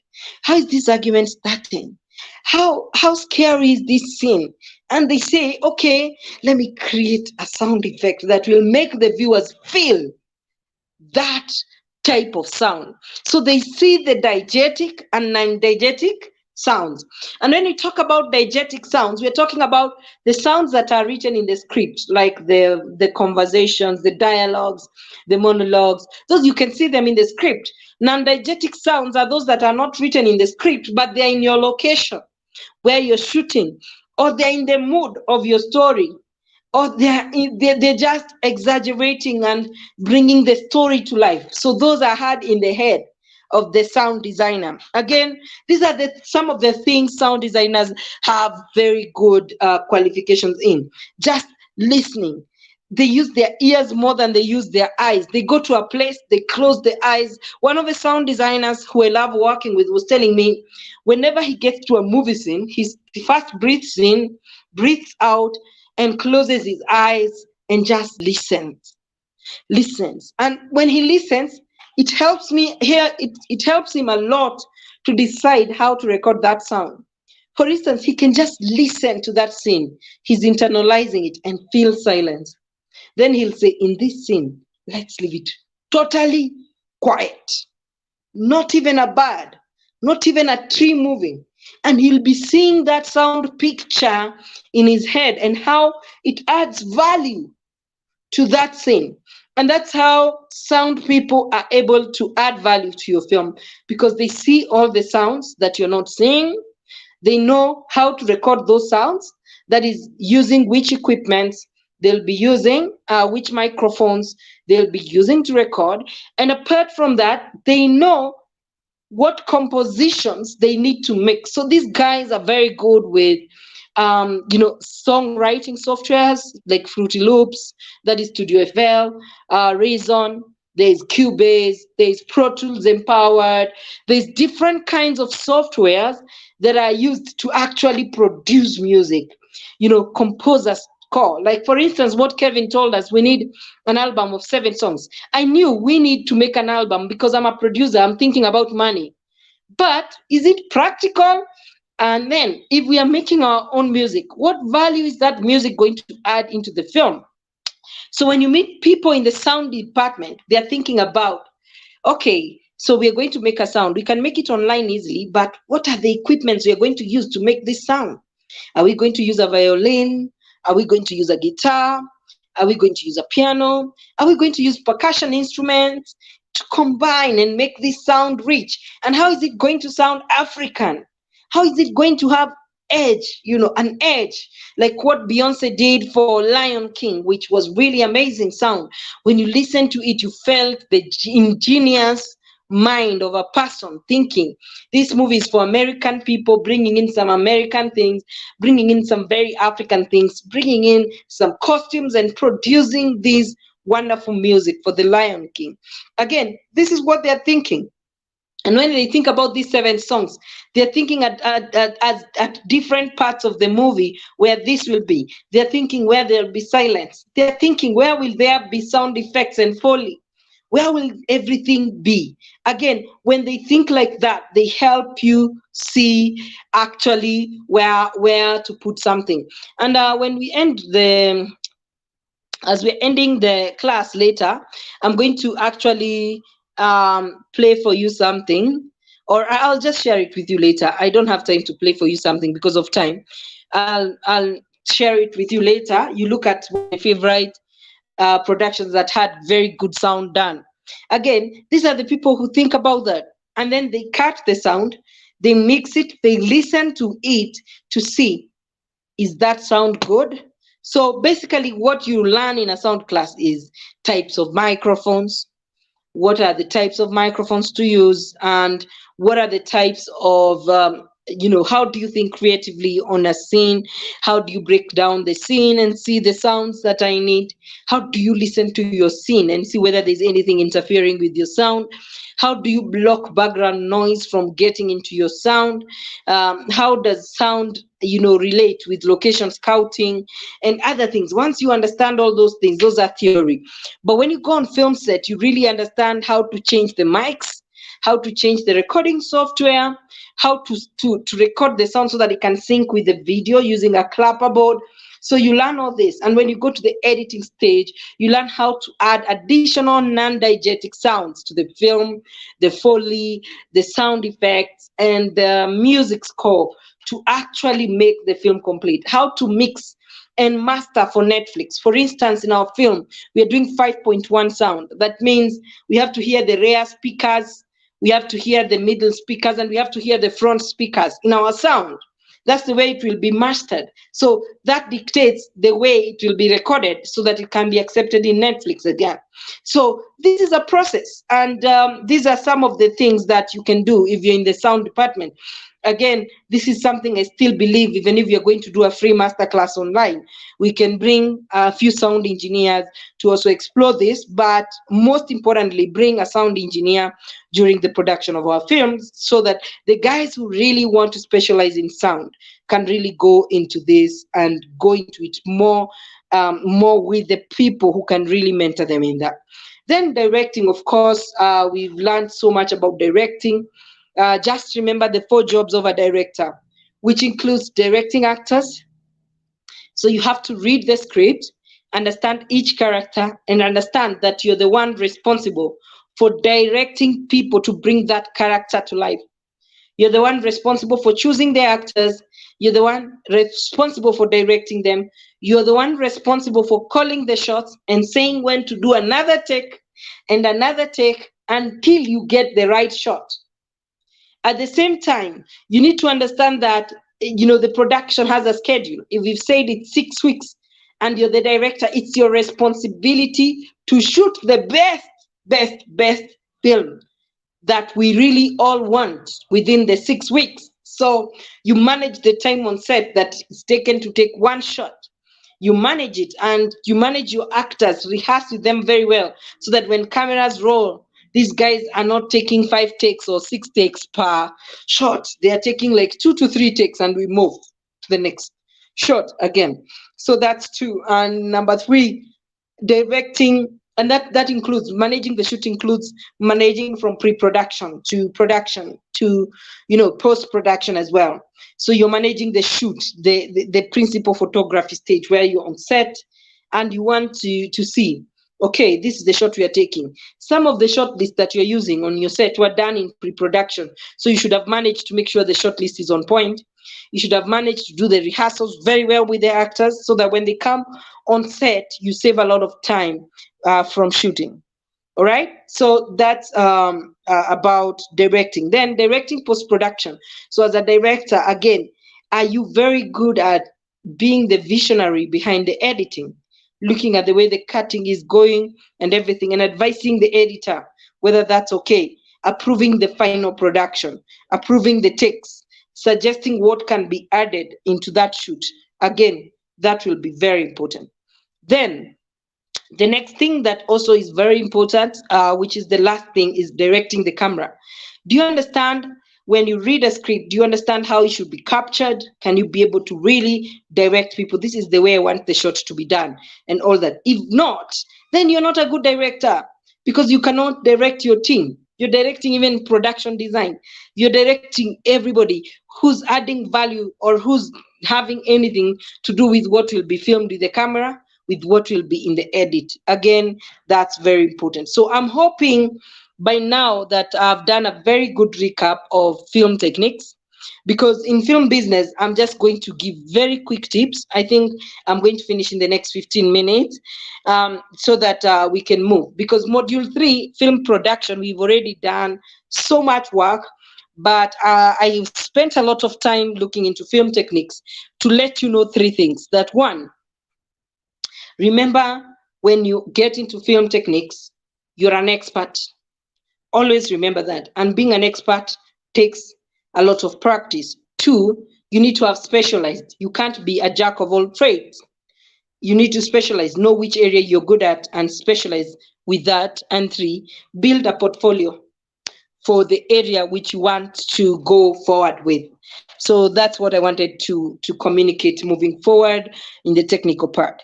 Now, we said module 1 was film techniques for people who really want to go into that.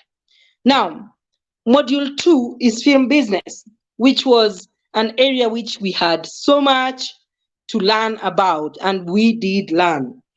And this I can explain further simply because it's a very theoretical kind of approach to learning. Like, you'll practice, but you'll have different experiences in different movies with film business.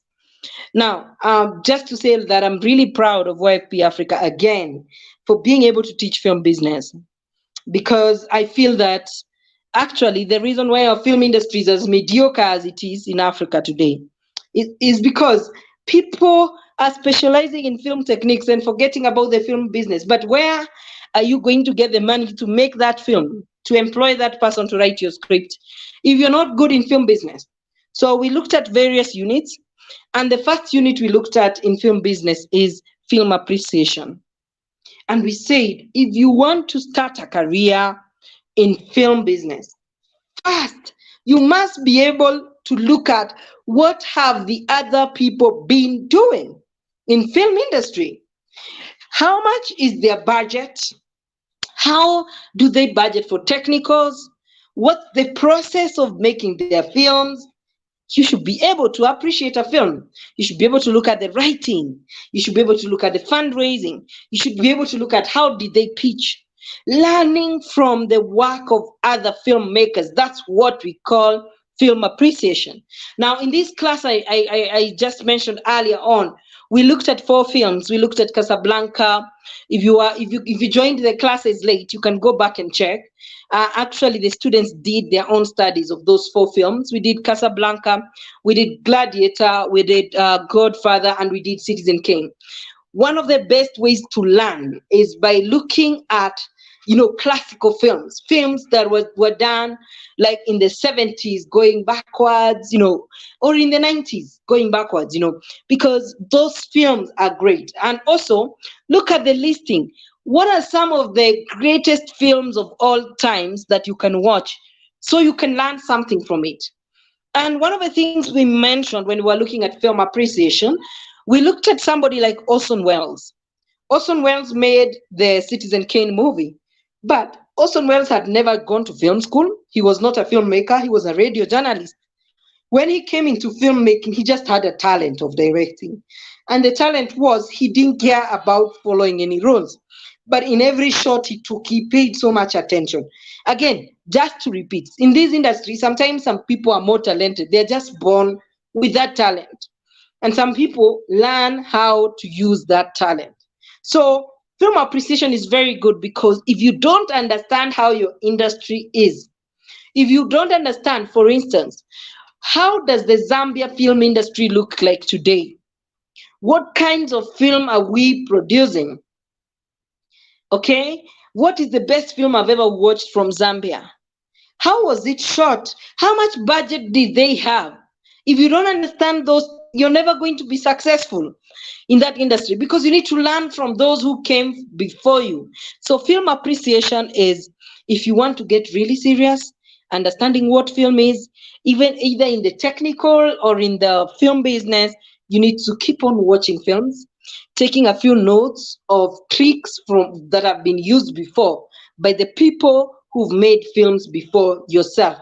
And that's going to help you a lot in your work in film industry. So that's number 1, film appreciation. Again, you need to be able to appreciate, learn from what other people have done. If, for instance, things like genres, how are action films made? Because things like genres affect the expectations of the viewers. Viewers will be going to the theater expecting an action movie, then what you're giving them is a drama movie, looking like an action movie. Then they're going to be disappointed, because they've already been watching action films from Hollywood, from different places, and they know what they expect. They expect life-threatening circumstances.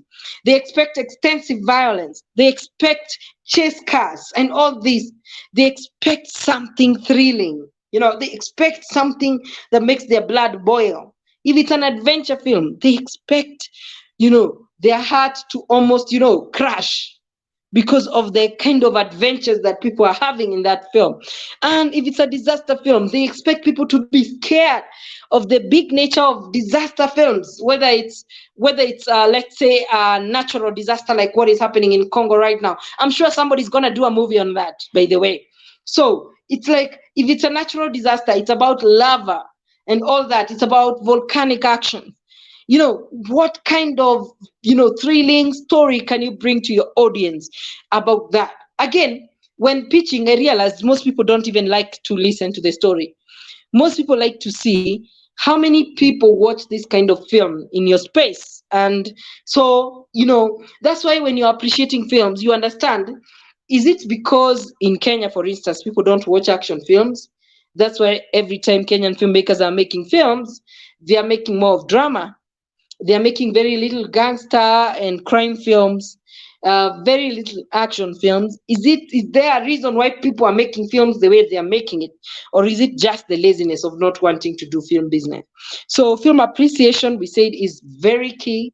Being able to understand the meaning of your film, being able to understand the message you're selling with your film. It's very key when it comes to pitching your film, because you have to get this message across to the people who are buying. Some people will finance your film based on your understanding of the market. Some people will ask you. Some people will challenge you when you're going to pitch a film. Some people will challenge you and tell you, okay, so how best do you think you're going to beat your industry? Because your industry has been working for the last 10 years. This is the best that they've been able to produce. Who are you to think that you can make a profit when everybody else has been making a loss? You need to be ready with answers. And that means you need to have watched many different kinds of film. You need to have watched many African films as well. You need to have watched many Nigerian films, many European films, many American films. You need to analyze these films and understand what you want to do from watching what other people have done, watching how they have fundraised, how they've used their budget, how they sold their films. That's going to be like a research point for you to help you moving with your production. Number two, which is the most important in film business, is film production. We also learned about this. And I said, film production is different from principal photography stage of filmmaking. We talked about this, and we talked about film production as the process of facilitating for all the logistical needs of a film. From the process of coming up with an idea, raising the budget to finance this idea, managing a team to work on this idea, managing post-production, managing distribution of the film, managing investors and giving them a return on the investment. That's what we call film production, and it's the biggest part of this business. When people come up with an idea, if it's another person coming up with an idea and they want to sell it, they will pitch it to a producer. The producer will turn, and I always say this, and it's the best advice I can give you today. It's the responsibility of a producer to turn a fantasy, which comes in form of a film idea, into reality, into a movie. So without a producer, there is no movie.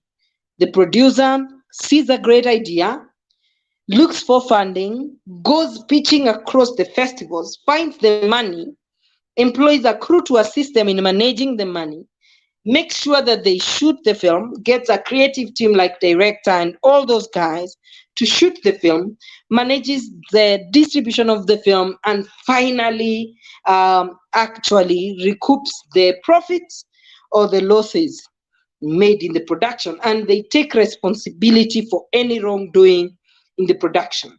One advice I'll give you as a producer is don't be complacent.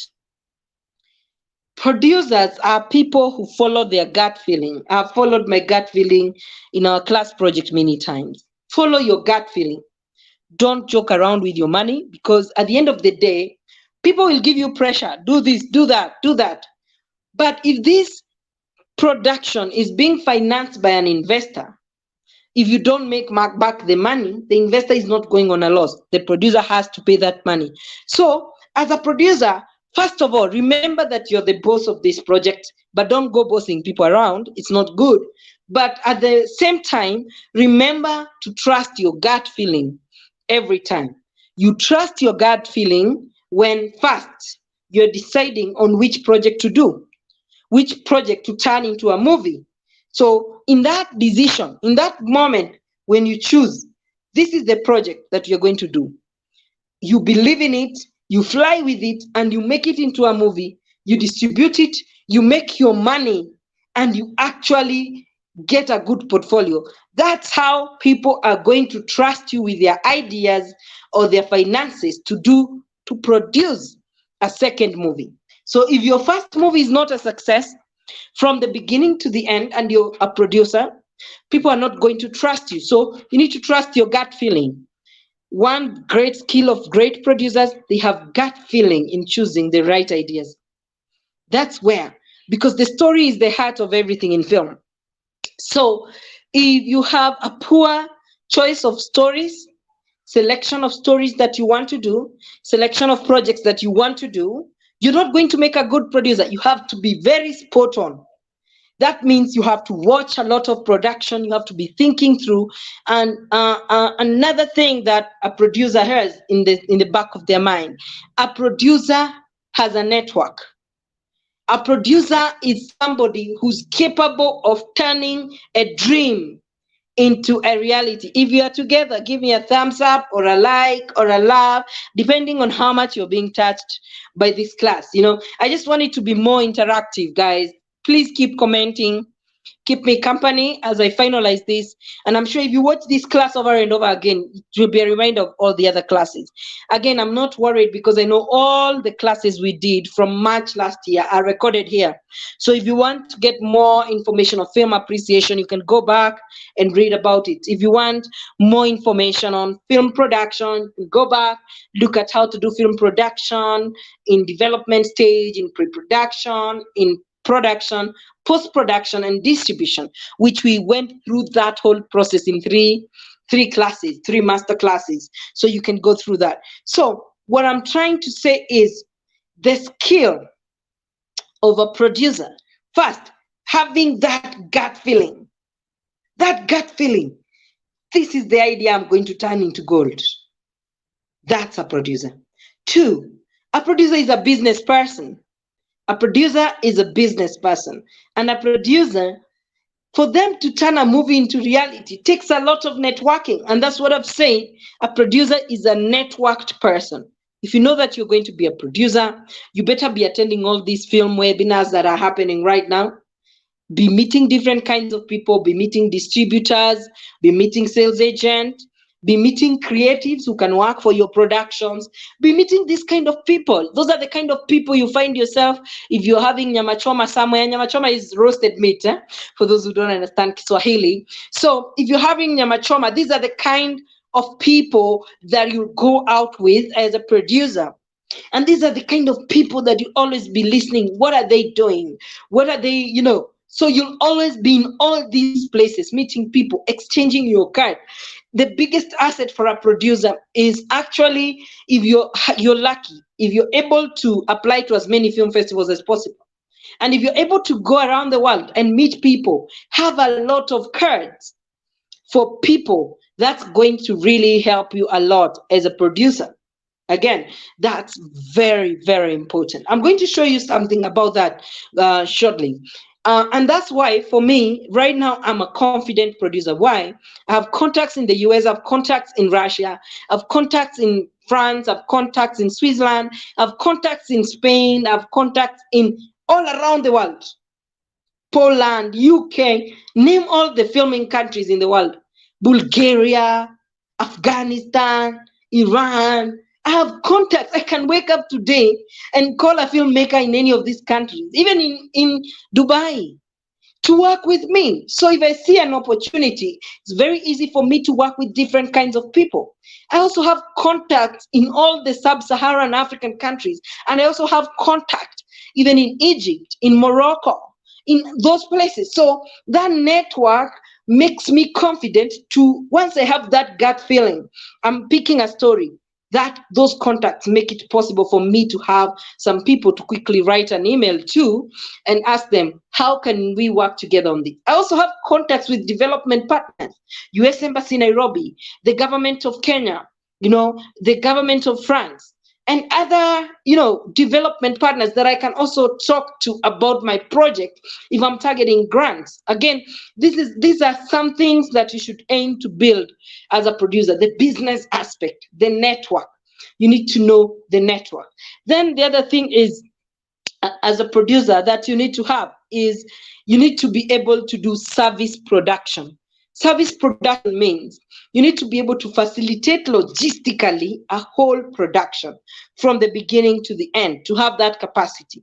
Not that you're given a budget of 10 million or 20 million, but you can't facilitate.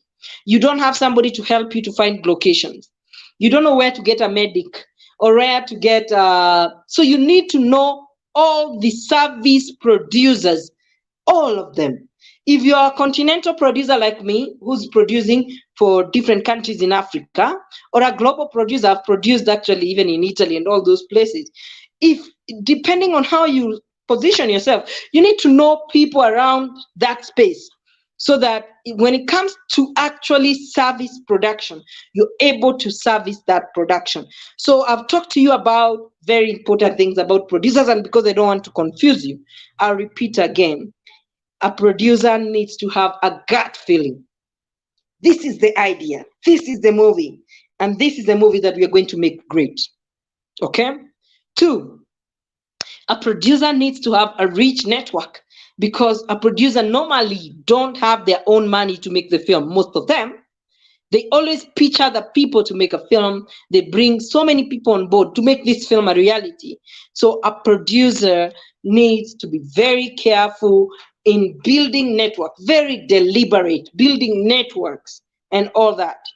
And 3, we've also talked about, which is very important, be able to provide service production, transport, catering, know people in all these industry, so that once the budget is achieved, you can be able to actually go ahead with it. And in the network is where now distribution comes in. You're meeting distribution partners and all that. And as a producer, I've given you one example. Participating in film festivals is one way of you to network. Joining a Rotary Club or a Rotaract Club is another way for you to interact with people that can potentially fund your productions. Going to film markets, festival, joining different fundraising platforms, joining different panel discussions, and all this, so that you can meet people, go where people are and meet them, and you'll make a great producer. And production is also something you learn through practice. And you should also, when you're talking about service production, we're talking about even crew, knowing the best directors, knowing everything that you need for your production. So those are the 3 points of advice I'll give you when it comes to film production. Then film development. I'm very happy, and this is actually something that stands out in our curriculum. I think it's amazing. If you go to many schools, they will teach you film development as part of narrative writing. But surely speaking, let's talk about it now that you've done it a bit. You've done a whole film development process. The film development process, in my opinion, is a very business-minded process. It has nothing to do with the screenplay. Once we were done with film development, we decided this is our film, we did up to the treatment, we pitched, then we picked the film. That's when the screenplay came. So there is no way to mix screenwriting with film development. Let's be honest to ourselves. In film development, we said only 2 things happen. And these are the most important things that happen.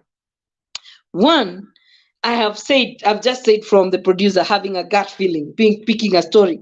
So it's story development. The story is developed. The creative package is developed in story development.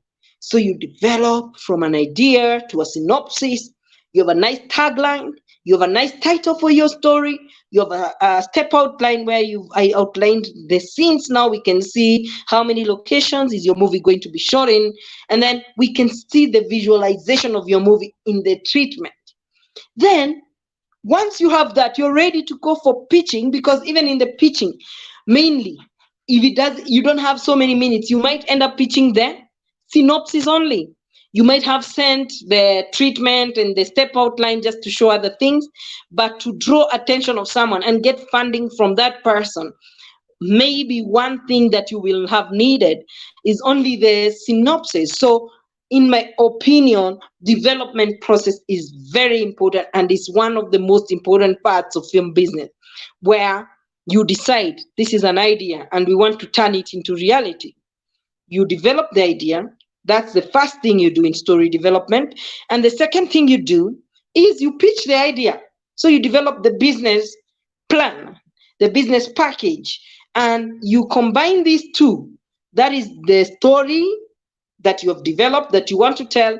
You combine it with your business plan, which is called the business package, which shows your mood board and other things. You combine those two and you pitch and make sure that you get the financing that you need to make the film. Otherwise, there's no film without financing. That's why film development should be a unit in each and every school in Africa. Because in Europe, it is. People take it seriously, because if you don't have a budget, then why am I even teaching you film production in the first place? You're not going to be able to shoot. As we are talking, we have a budget of 3 million already funded, but we still have a deficit of like 2.5 million to be able to actually go to set and make this film that we want to make. If we don't get this, we are not going to shoot. So we need to get this and shoot. That's how it goes. So that's why you're seeing all our emphasis is now, let's get the deficit so that we shoot in the quality that we wanted. We shoot something that's going to go global and make sure that by the time we are finishing shooting, we don't owe anyone anything. We are okay. We can move and actually distribute this film with nobody stopping us. That's exactly why you need to learn about development.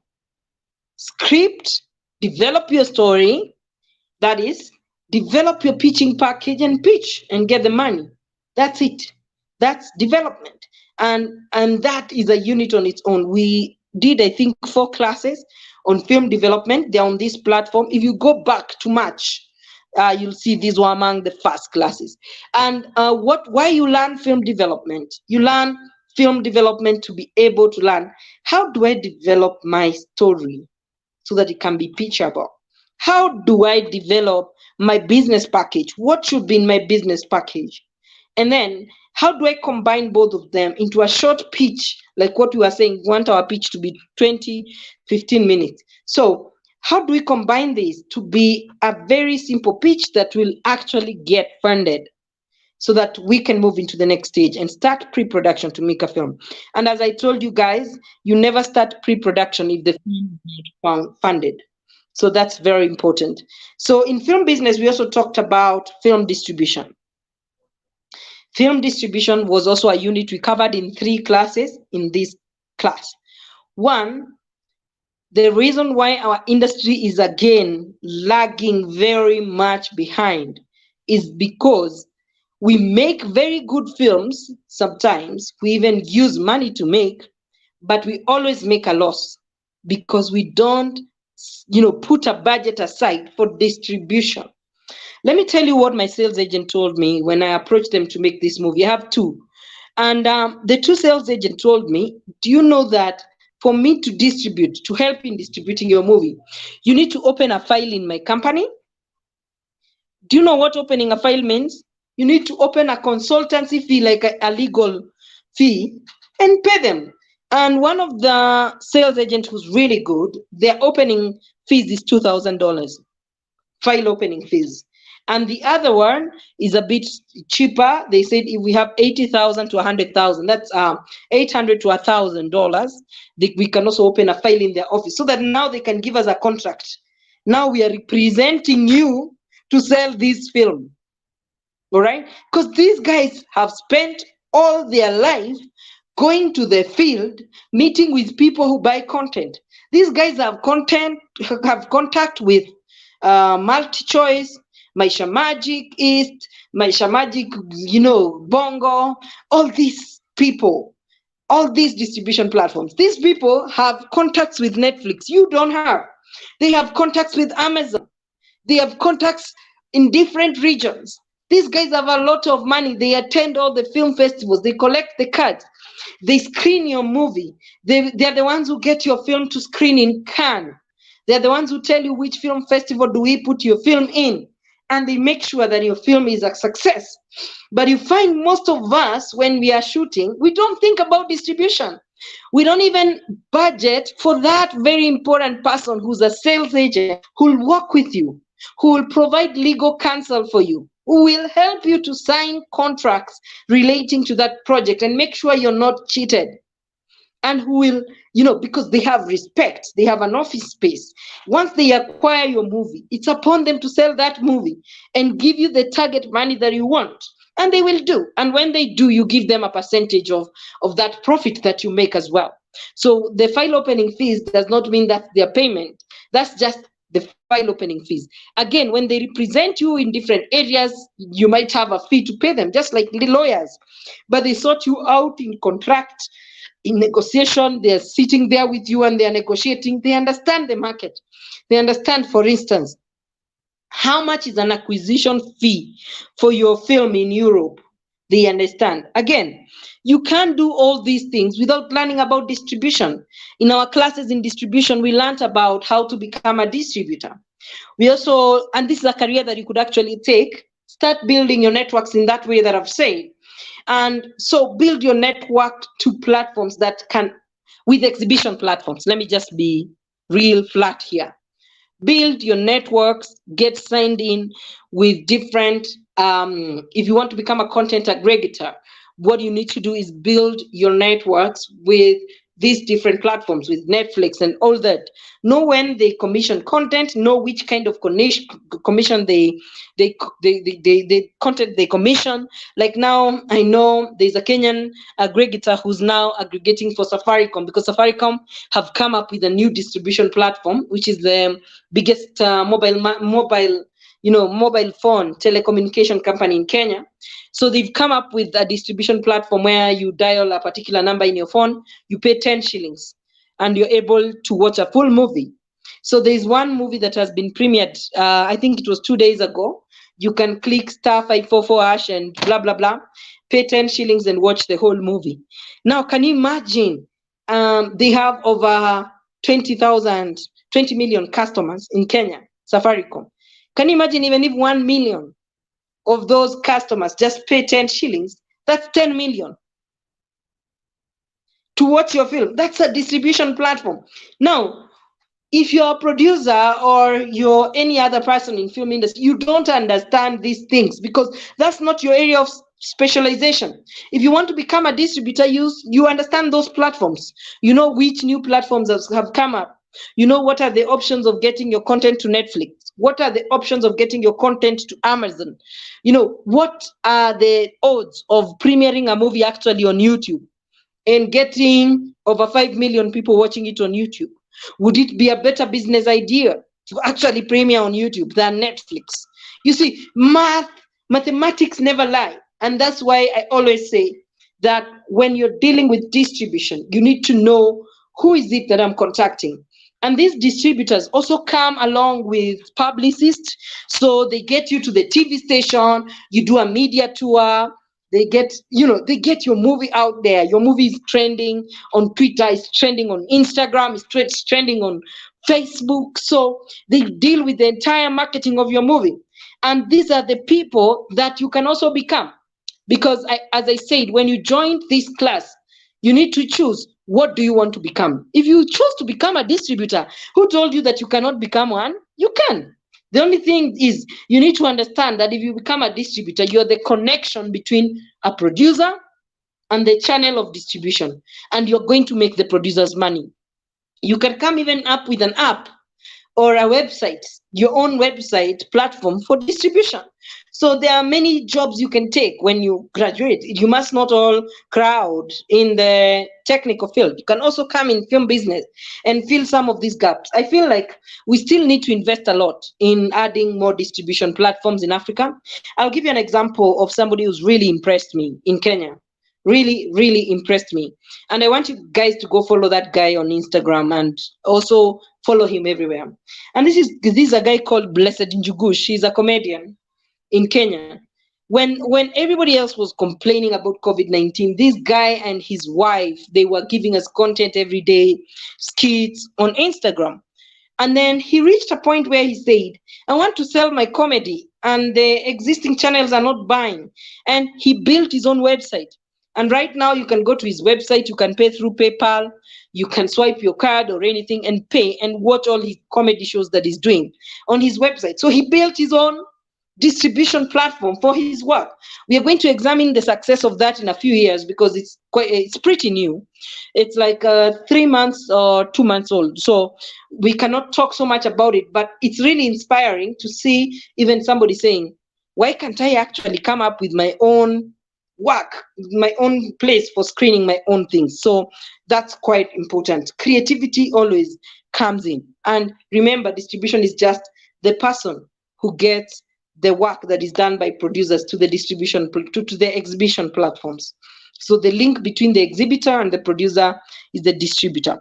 Then the other topic is film financing, which we did quite well. Film financing is a topic, and we did this so many times, that shows you how to be ready to receive money, how to be ready to get funding for your film. You know, you can say, I have pitched, I've gotten the money. You can even pitch, get money, but the money will never get to your bank account. Why? Number one, you don't pay your taxes. Number two, you're not even registered as a business. People don't give money to individuals. Number three, you don't even have, you're not compliant. You don't even have certificate of good conduct and other things. So when they do a background check on you, they're not able to give you money. Yes, they want to give you money. And I'll tell you, I've had an experience working with these big companies when I was doing the Broadway Extravaganza, East Africa, where I was sponsored by Safaricom Blaze, I was sponsored by Coca-Cola, I was sponsored by different companies, MultiChoice, East Africa, and all these companies which were giving us money. They really required a lot of documents and for you to be registered in their system as a supplier. And so for me, I thought we will just go in as Youth Film Platform because we are a non-profit. But they said anybody who doesn't pay tax, it's a loss for them, because when they give you money, they can't be given, the 16% VAT cannot be refunded back to them. So they say, we have given you the sponsorship, but you've got to figure out a way of picking it up legally. And so we had to assign somebody else to pick the money on our behalf, somebody who was more compliant. And I learned a lot from that. And from that day, before now we did Sauti Kenya and other things, I started being compliant. I started making sure I have my registration certificate. I have, my tax KRA PIN for the organization. I'm keeping accounts and I'm doing end of year reports and audits and all that, because somebody can want to give you money, but because of the way you're structured, you don't even have a bank account, you don't even have an organization, that person will not give you that money. Again, that's film financing. Also, in this topic, we also covered a lot of things like, where can you get film financing? We looked at issues like grants.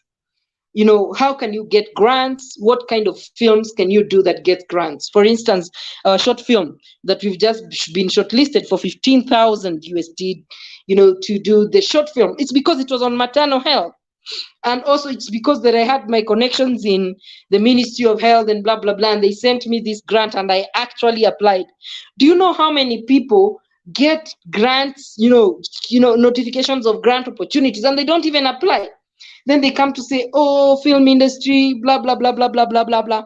You need to know that what are the opportunities of film financing? What are the competitions out there that you can participate in, win money to make your first film? Like now, Kalasha Film Market just happened. People are pitching. Some people won 500,000 to make their films. Again, where were you when these guys were winning this money? Did you even pitch? Did you even try to go to that pitching competition? If not, then you see that is a failure in film financing, because that's how you finance your production. It's very hard to raise money in film through venture capitalists in Kenya. Venture capitalists are those big companies that come and invest in your company, because those will want to invest more in a studio like the one I'm going to build in future. So they will not want to invest in individual filmmakers. Again, even for Kenya Film Commission to receive your pitching, they require you to have to be registered business, to be a member of an association and all that. So how compliant are you? And film financing was about that. It was also about looking at the documentation that you should have, before you go to apply for film financing, how to be competitive when it comes to applying for these different funds. It can be an investor coming in to put money. Like for us, we have a lot going for us because we've been doing YFP for 11 years. We've worked with county governments, we've worked with national governments, we've worked with US Embassy, French Embassy, Safaricom, Coca-Cola. All these guys being in our portfolio, it gives us a very good portfolio to actually receive money from anyone because we've worked with the giants. Then that means we are to be trusted. But if you're starting today and you don't even have a company, you don't even belong to an association, it will be very difficult for you to receive any funding, even if you win, you particularly win. And I know, Michael, you can bear me witness that there is a lot of documentation that you actually had to do when you won that grant, and it was just $1,000. You have to do a lot of documentation to account for that grant that you're getting. So what are the sources of film financing? Is there a film fund in your area, in your region? Is there a film fund if you collaborate with somebody from Europe? Like now that we are collaborating with Europe, I've been checking out some funds from Goethe Institute. I've also been checking out some grant funding from European Union because we have 2 Europeans actually participating in as shareholders of this movie, and therefore we can get a fund, a co-production fund between the 2 countries as well. So I'm on the lookout for that, always on the lookout for that, so that I see how is that going as well. So that's very, very important. And then that film financing comes with budgeting, how to actually plan your budget. I think we did a pretty good budget together with you guys, and so being able to do a proper budget for your film is quite good. Above the line budget, below the line budget for your film, that's very, very important. Again, that's something that we learned in film financing. We said below the line budget is how much money do you need in cash to actually pay the people who are going to work on the film set. That's in cash. You need it in cash. Like now, I'm telling you guys, to make the feature film, we need a minimum of how much? That is 5 million. I'm trying to get it in 50,000.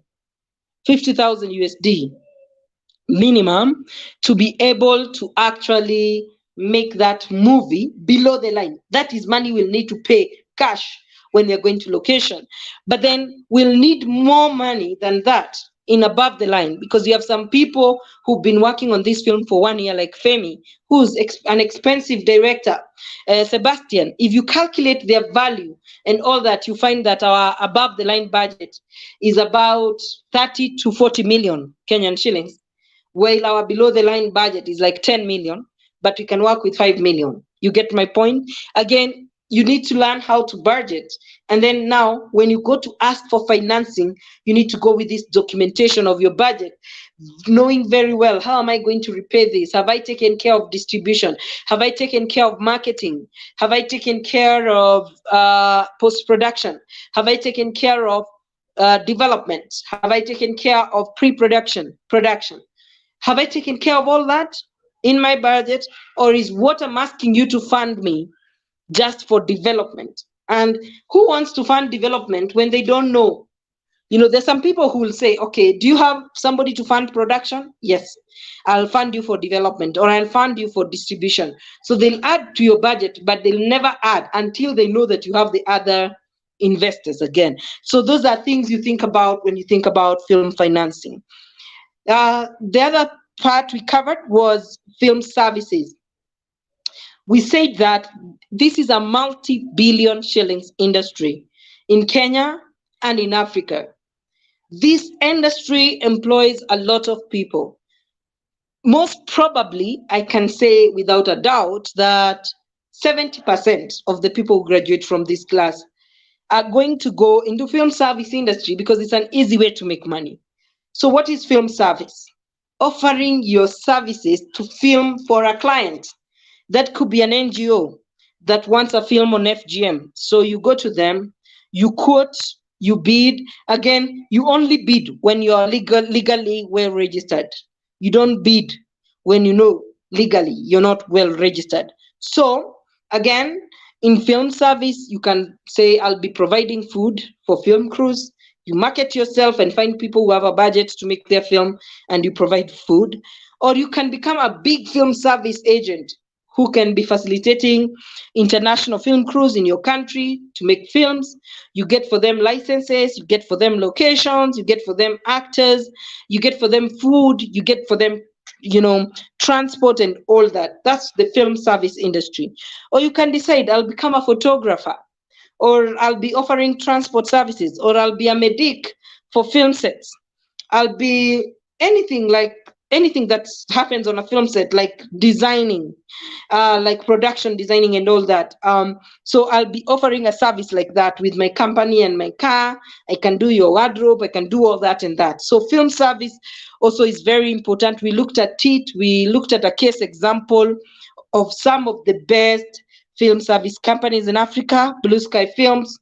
We looked at Pontact, we looked at in Kenya, we looked at Location African Films, amongst others, which are big companies that are specializing in film services. Again, in film, this is a job that you could even just specialize in giving people equipment for hiring. Again, we said we are not blocking ourselves from exploring all these opportunities in film business. Then we looked at African film industry matters. And here we looked at statistics of African film industry. We looked into, you can check this tutorial. We looked into Morocco film industry. We looked into South African film industry. I've actually been very lucky to go to Cape Town Film Studios. I've been taken on a tour of Cape Town Film Studios. That studio is usually booked for 4 years straight before you can get it. And these are some of the services that are very important that are going on. Also, we've looked at the statistics, like now distribution platforms are starting to identify Africa as a good market. Basically, in this unit, we're looking at the data. We looked at a report that was written by Kenyan film industry during the COVID-19. We looked at the Nollywood film industry in detail. We even brought Femi to discuss with us further on that. We also did a class where we looked at general life skills, and the general life skills were including communication skills. We talked in detail. Guys, you should look at the unit which says general skills. In that, we talked about communication skills. We talked about emotional intelligence, which is very important. These are like psychological skills that you should just have as you get ready for the film industry. We talked about regulation. We talked about all those things. So basically, we talked about the general things that you need to have so that you can actually be able to be successful in the film industry. So I believe we've been able to really cover all that. Now, what's the way forward? In module 3, we looked at the production. Actually, I'm happy to say that I've never ever in my life spent such an amount of time. I've realized that you guys spent 8 months, 5 days of 8 months, 5 days per week, meeting for not less than 1 hour. Those are so many hours that you spent in development and pre-production of the films that you're going to do. That's the short film and the feature film. If you just multiply for yourself 5 hours, 5 days, you multiply times 8 months, then you multiply times 1 hour minimum. You'll be able to see that that's 40 hours, okay? 40 hours, not 40 actually, it's 40 times 160 hours spent in meetings doing development work and pre-production work over and above the guided learning hours that you had. So I'm really proud of this achievement. We've been able to finalize development. I don't think we have any problem with development, apart from the fact that we want to add a bit of our budget, which we are all working together on. I'll be doing the final pitch on Monday again to you guys. I have good news on this. I've been able to reduce the pitch to 15 slides only. So we'll be able to see whether it can even take less than 15 minutes to pitch this, including everything. And I've been able to divide the pitch into 3 parts. 1, about us, 2, about the project, and 3, about the business part of the project. So I've divided it into those three, and I've been able to come up with only 15 slides to sell our projects in the first pitch session. We've also done pre-production. We've done 70% of pre-production. We still have to do 30%, which is done very late when the entire budget is here, like locking the equipments, like rehearsals, like making sure all the actors are locked and all that. That's what is remaining. And then now we are remaining with what is going to really involve you. We are remaining with production and post-production. Then we'll acquire the remaining skills we've not finalized in YFP Africa. But before that, we are going to graduate, because I believe you've learned more than students who are in a university already, and you've done a whole load of practicals already. So we are going to graduate. Once you do the project, everybody can go their own way. So what's my final advice on the way forward? I think I'll go back to where I began on my first class. And the first thing I'm going to say, you have been in YFP Africa for 1 year, 3 months. Have you developed a personal leadership development plan? Now you're graduating. Do you have the plan, or are you just going to be working on any project? Because if you don't have that plan, believe me, one day when you'll create that plan, that's when life will start moving. So do you have the plan? And make it a 3-year plan to begin with. And this is like my latest assignment to you guys. I want to have a look and to have a mentorship session with each and every one of you to look at your PDP, Personal Leadership Development Plan. I can teach you everything here, but if you don't have a plan, you've not decided which area you're going to specialize in, I cannot help you. Femi cannot help you. Sebastian cannot help you. Paulina cannot help you. Stanley cannot help you. Nobody can help you if yourself you've not decided this is where I want to be in 3 years. So that we cannot force you today, go for an internship. What if you don't want to be employed?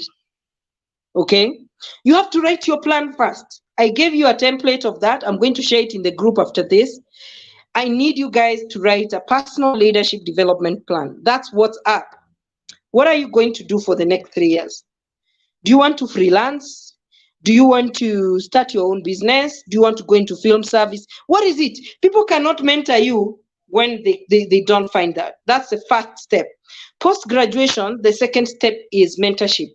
I've said it. You've been coached. Now you need mentorship. So mentorship pairing, that will be very important to give you someone that you can always call and ask for advice in your area. Again, this is not going to be done for anybody who's not written a personal leadership development plan, because we're not going to be able to help you. So you need your personal leadership development plan. I'm going to send you a sample of mine, what I did when I went for yearly program.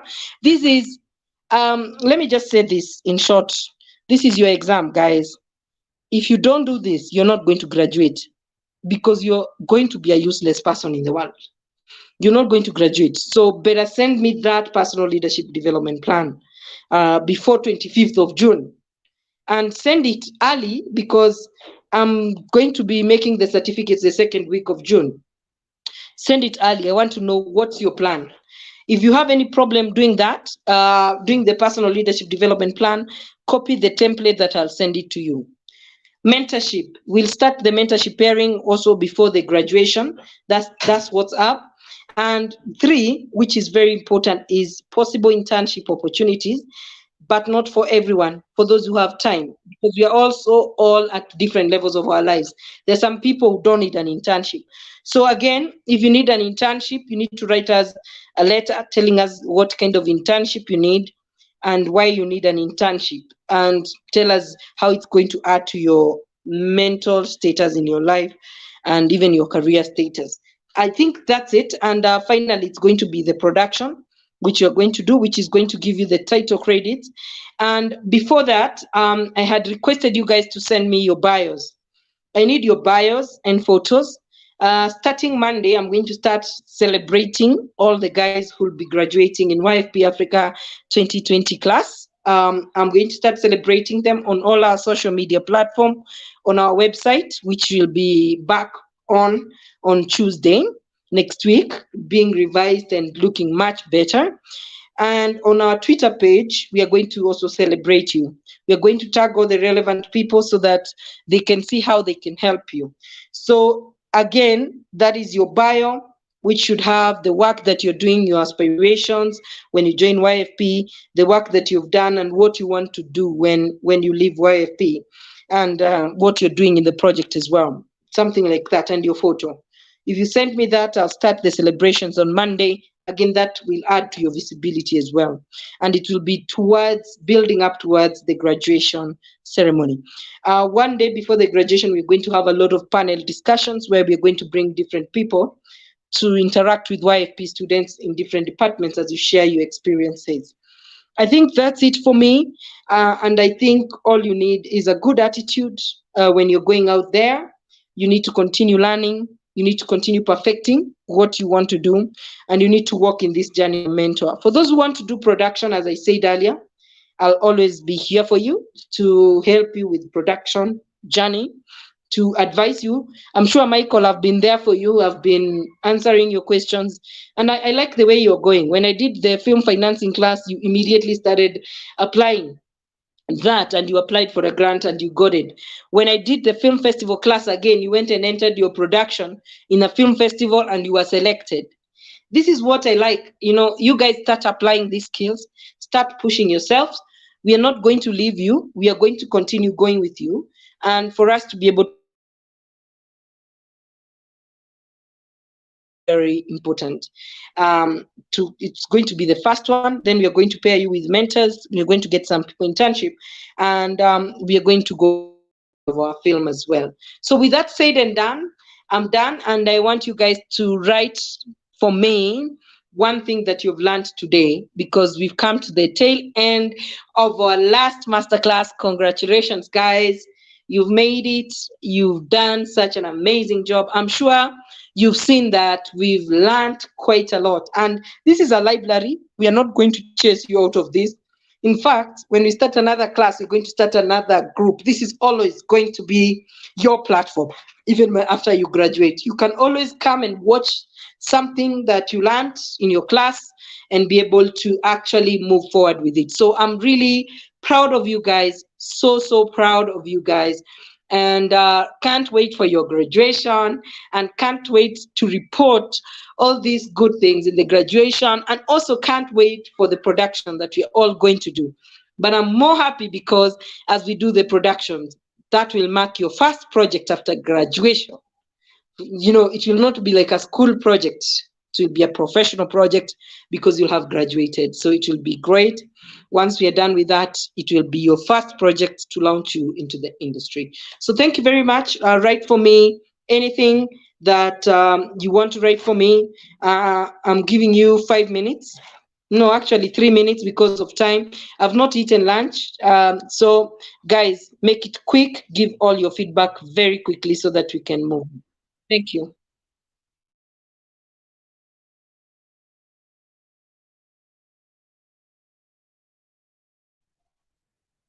I'm going to start reading the comments so that we save on time. Michael, you're saying, thank you very much, madam. This has been worth it, and I'll do it again and again 1,000,000 times. I'm glad you enjoyed it. Thank you very much. I think this could be Nena. I've learned that it's time to start applying. Thank you so much, Madam Rachel Jerry Wainaina. Thank you so much. Russ Michael, thank you. You're saying congratulations. Anybody else who has any other comment to type as we finish our last class? But we're going to meet in Zoom, continue with our production meetings. So this is the last master class. Yeah, so thank you guys. Waiting for your comments. Let me put something as you comment. Let me see if I have anything I can put as you comment. Oh, I just have a citizen journalism thing. Let me just put it as you comment. As I take some water, as you write your comments. Okay. This is a citizen journalism story. So, okay.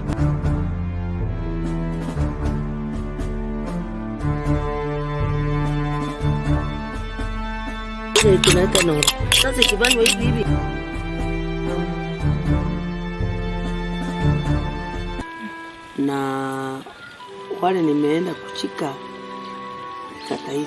Film circumcision was so much celebrated more than a male circumcision. Msichana kama msichana angekuwa ametahiriwa angepata mtu kumwoa. 15 wakapanga kutahiri wasichana ile inaitwa Kakurungu location. Nikapigiwa simu nikaambiwa kuna wasichana watatahiriwa kama 60. Nikaongea na Usipindi na nikamtuma Chakariga. Wakati walienda walikuta wasichana 4 tayari walikuwa wametahiriwa. Ili 4 walikuwa wametahiriwa na wakapata wengine 11 wale walikuwa bado kusaidiwa. Ilikuwa inaitwa Kirunya, ilikuwa natahiri wasichana kama 100. Ana so long as the other day hiyo moja ndio inatahiri inakata na hakuna kuchange. FGM, I can attribute that one to be the main cause of poor performance, especially with the girl child, because the girl child has been really targeted in this practice, and many of them have been dropped. Okay, guys. Thank you very much. I'm seeing your comments. Yeah. So somebody is also saying that it's a great revision, Ma. It refreshed my memory about how to go about making a great film. Thank you. Elias, you're saying this has been great. Class specialization is key to growing. Building of bios and portfolios are an easy way of reaching potential sponsors and donors and targets all over the world. Thank you very much. Chimunya, you're saying thank you very much, coaching in filmmaking. I've learned a lot from YFP Africa. It has helped me to move into a new dimension of filmmaking. Thank you very much. Crystal, you're saying, wow, this has been an amazing journey. It has molded me in different ways. Thank you so much. With all of this I have, it is important to apply and practice. Practice and practice. Thank you very much. That's true. And George, you're saying thank you very much at Rachel. The ball is now on our hands. You've done your part and your team since we started the class last year. It's now time to reflect and working towards achieving your dream, our dream in filmmaking. So thank you very much, guys. Let's meet on Monday. I'll give you an update on the graduation plan. And congratulations once again. This was the last masterclass of the class of YFP Africa 2020, and I've really enjoyed it. It's gone over and above 2 hours and 30 minutes, but it was worth it because it's a class where you can find the entire revision of all the topics that we learned during our virtual classes. So Roger, saying it's been a very helpful discussion. It has really opened my eyes on what is expected in any role that one decides to major in, and also what to expect from the film industry post-graduation. So thank you very much. Thank you very much, guys. I really appreciate even for you guys staying for 2.5 hours, including lunchtime. Really much appreciated. And let's meet on Monday. Continue making our film. The film is not done, so the production meetings are going on. The graduation on 25th will be fantastic. I can't wait for you guys to see the plan. And I can't wait to tell you this on Monday. So let's meet on Monday, 7 p.m. on Zoom. From the Facebook Learning platform, until another time in our lifetime, I say adios, ciao, until we ever meet in another class. This is the last masterclass for YFP Africa Class 2020. Take care and goodbye. Bye-bye.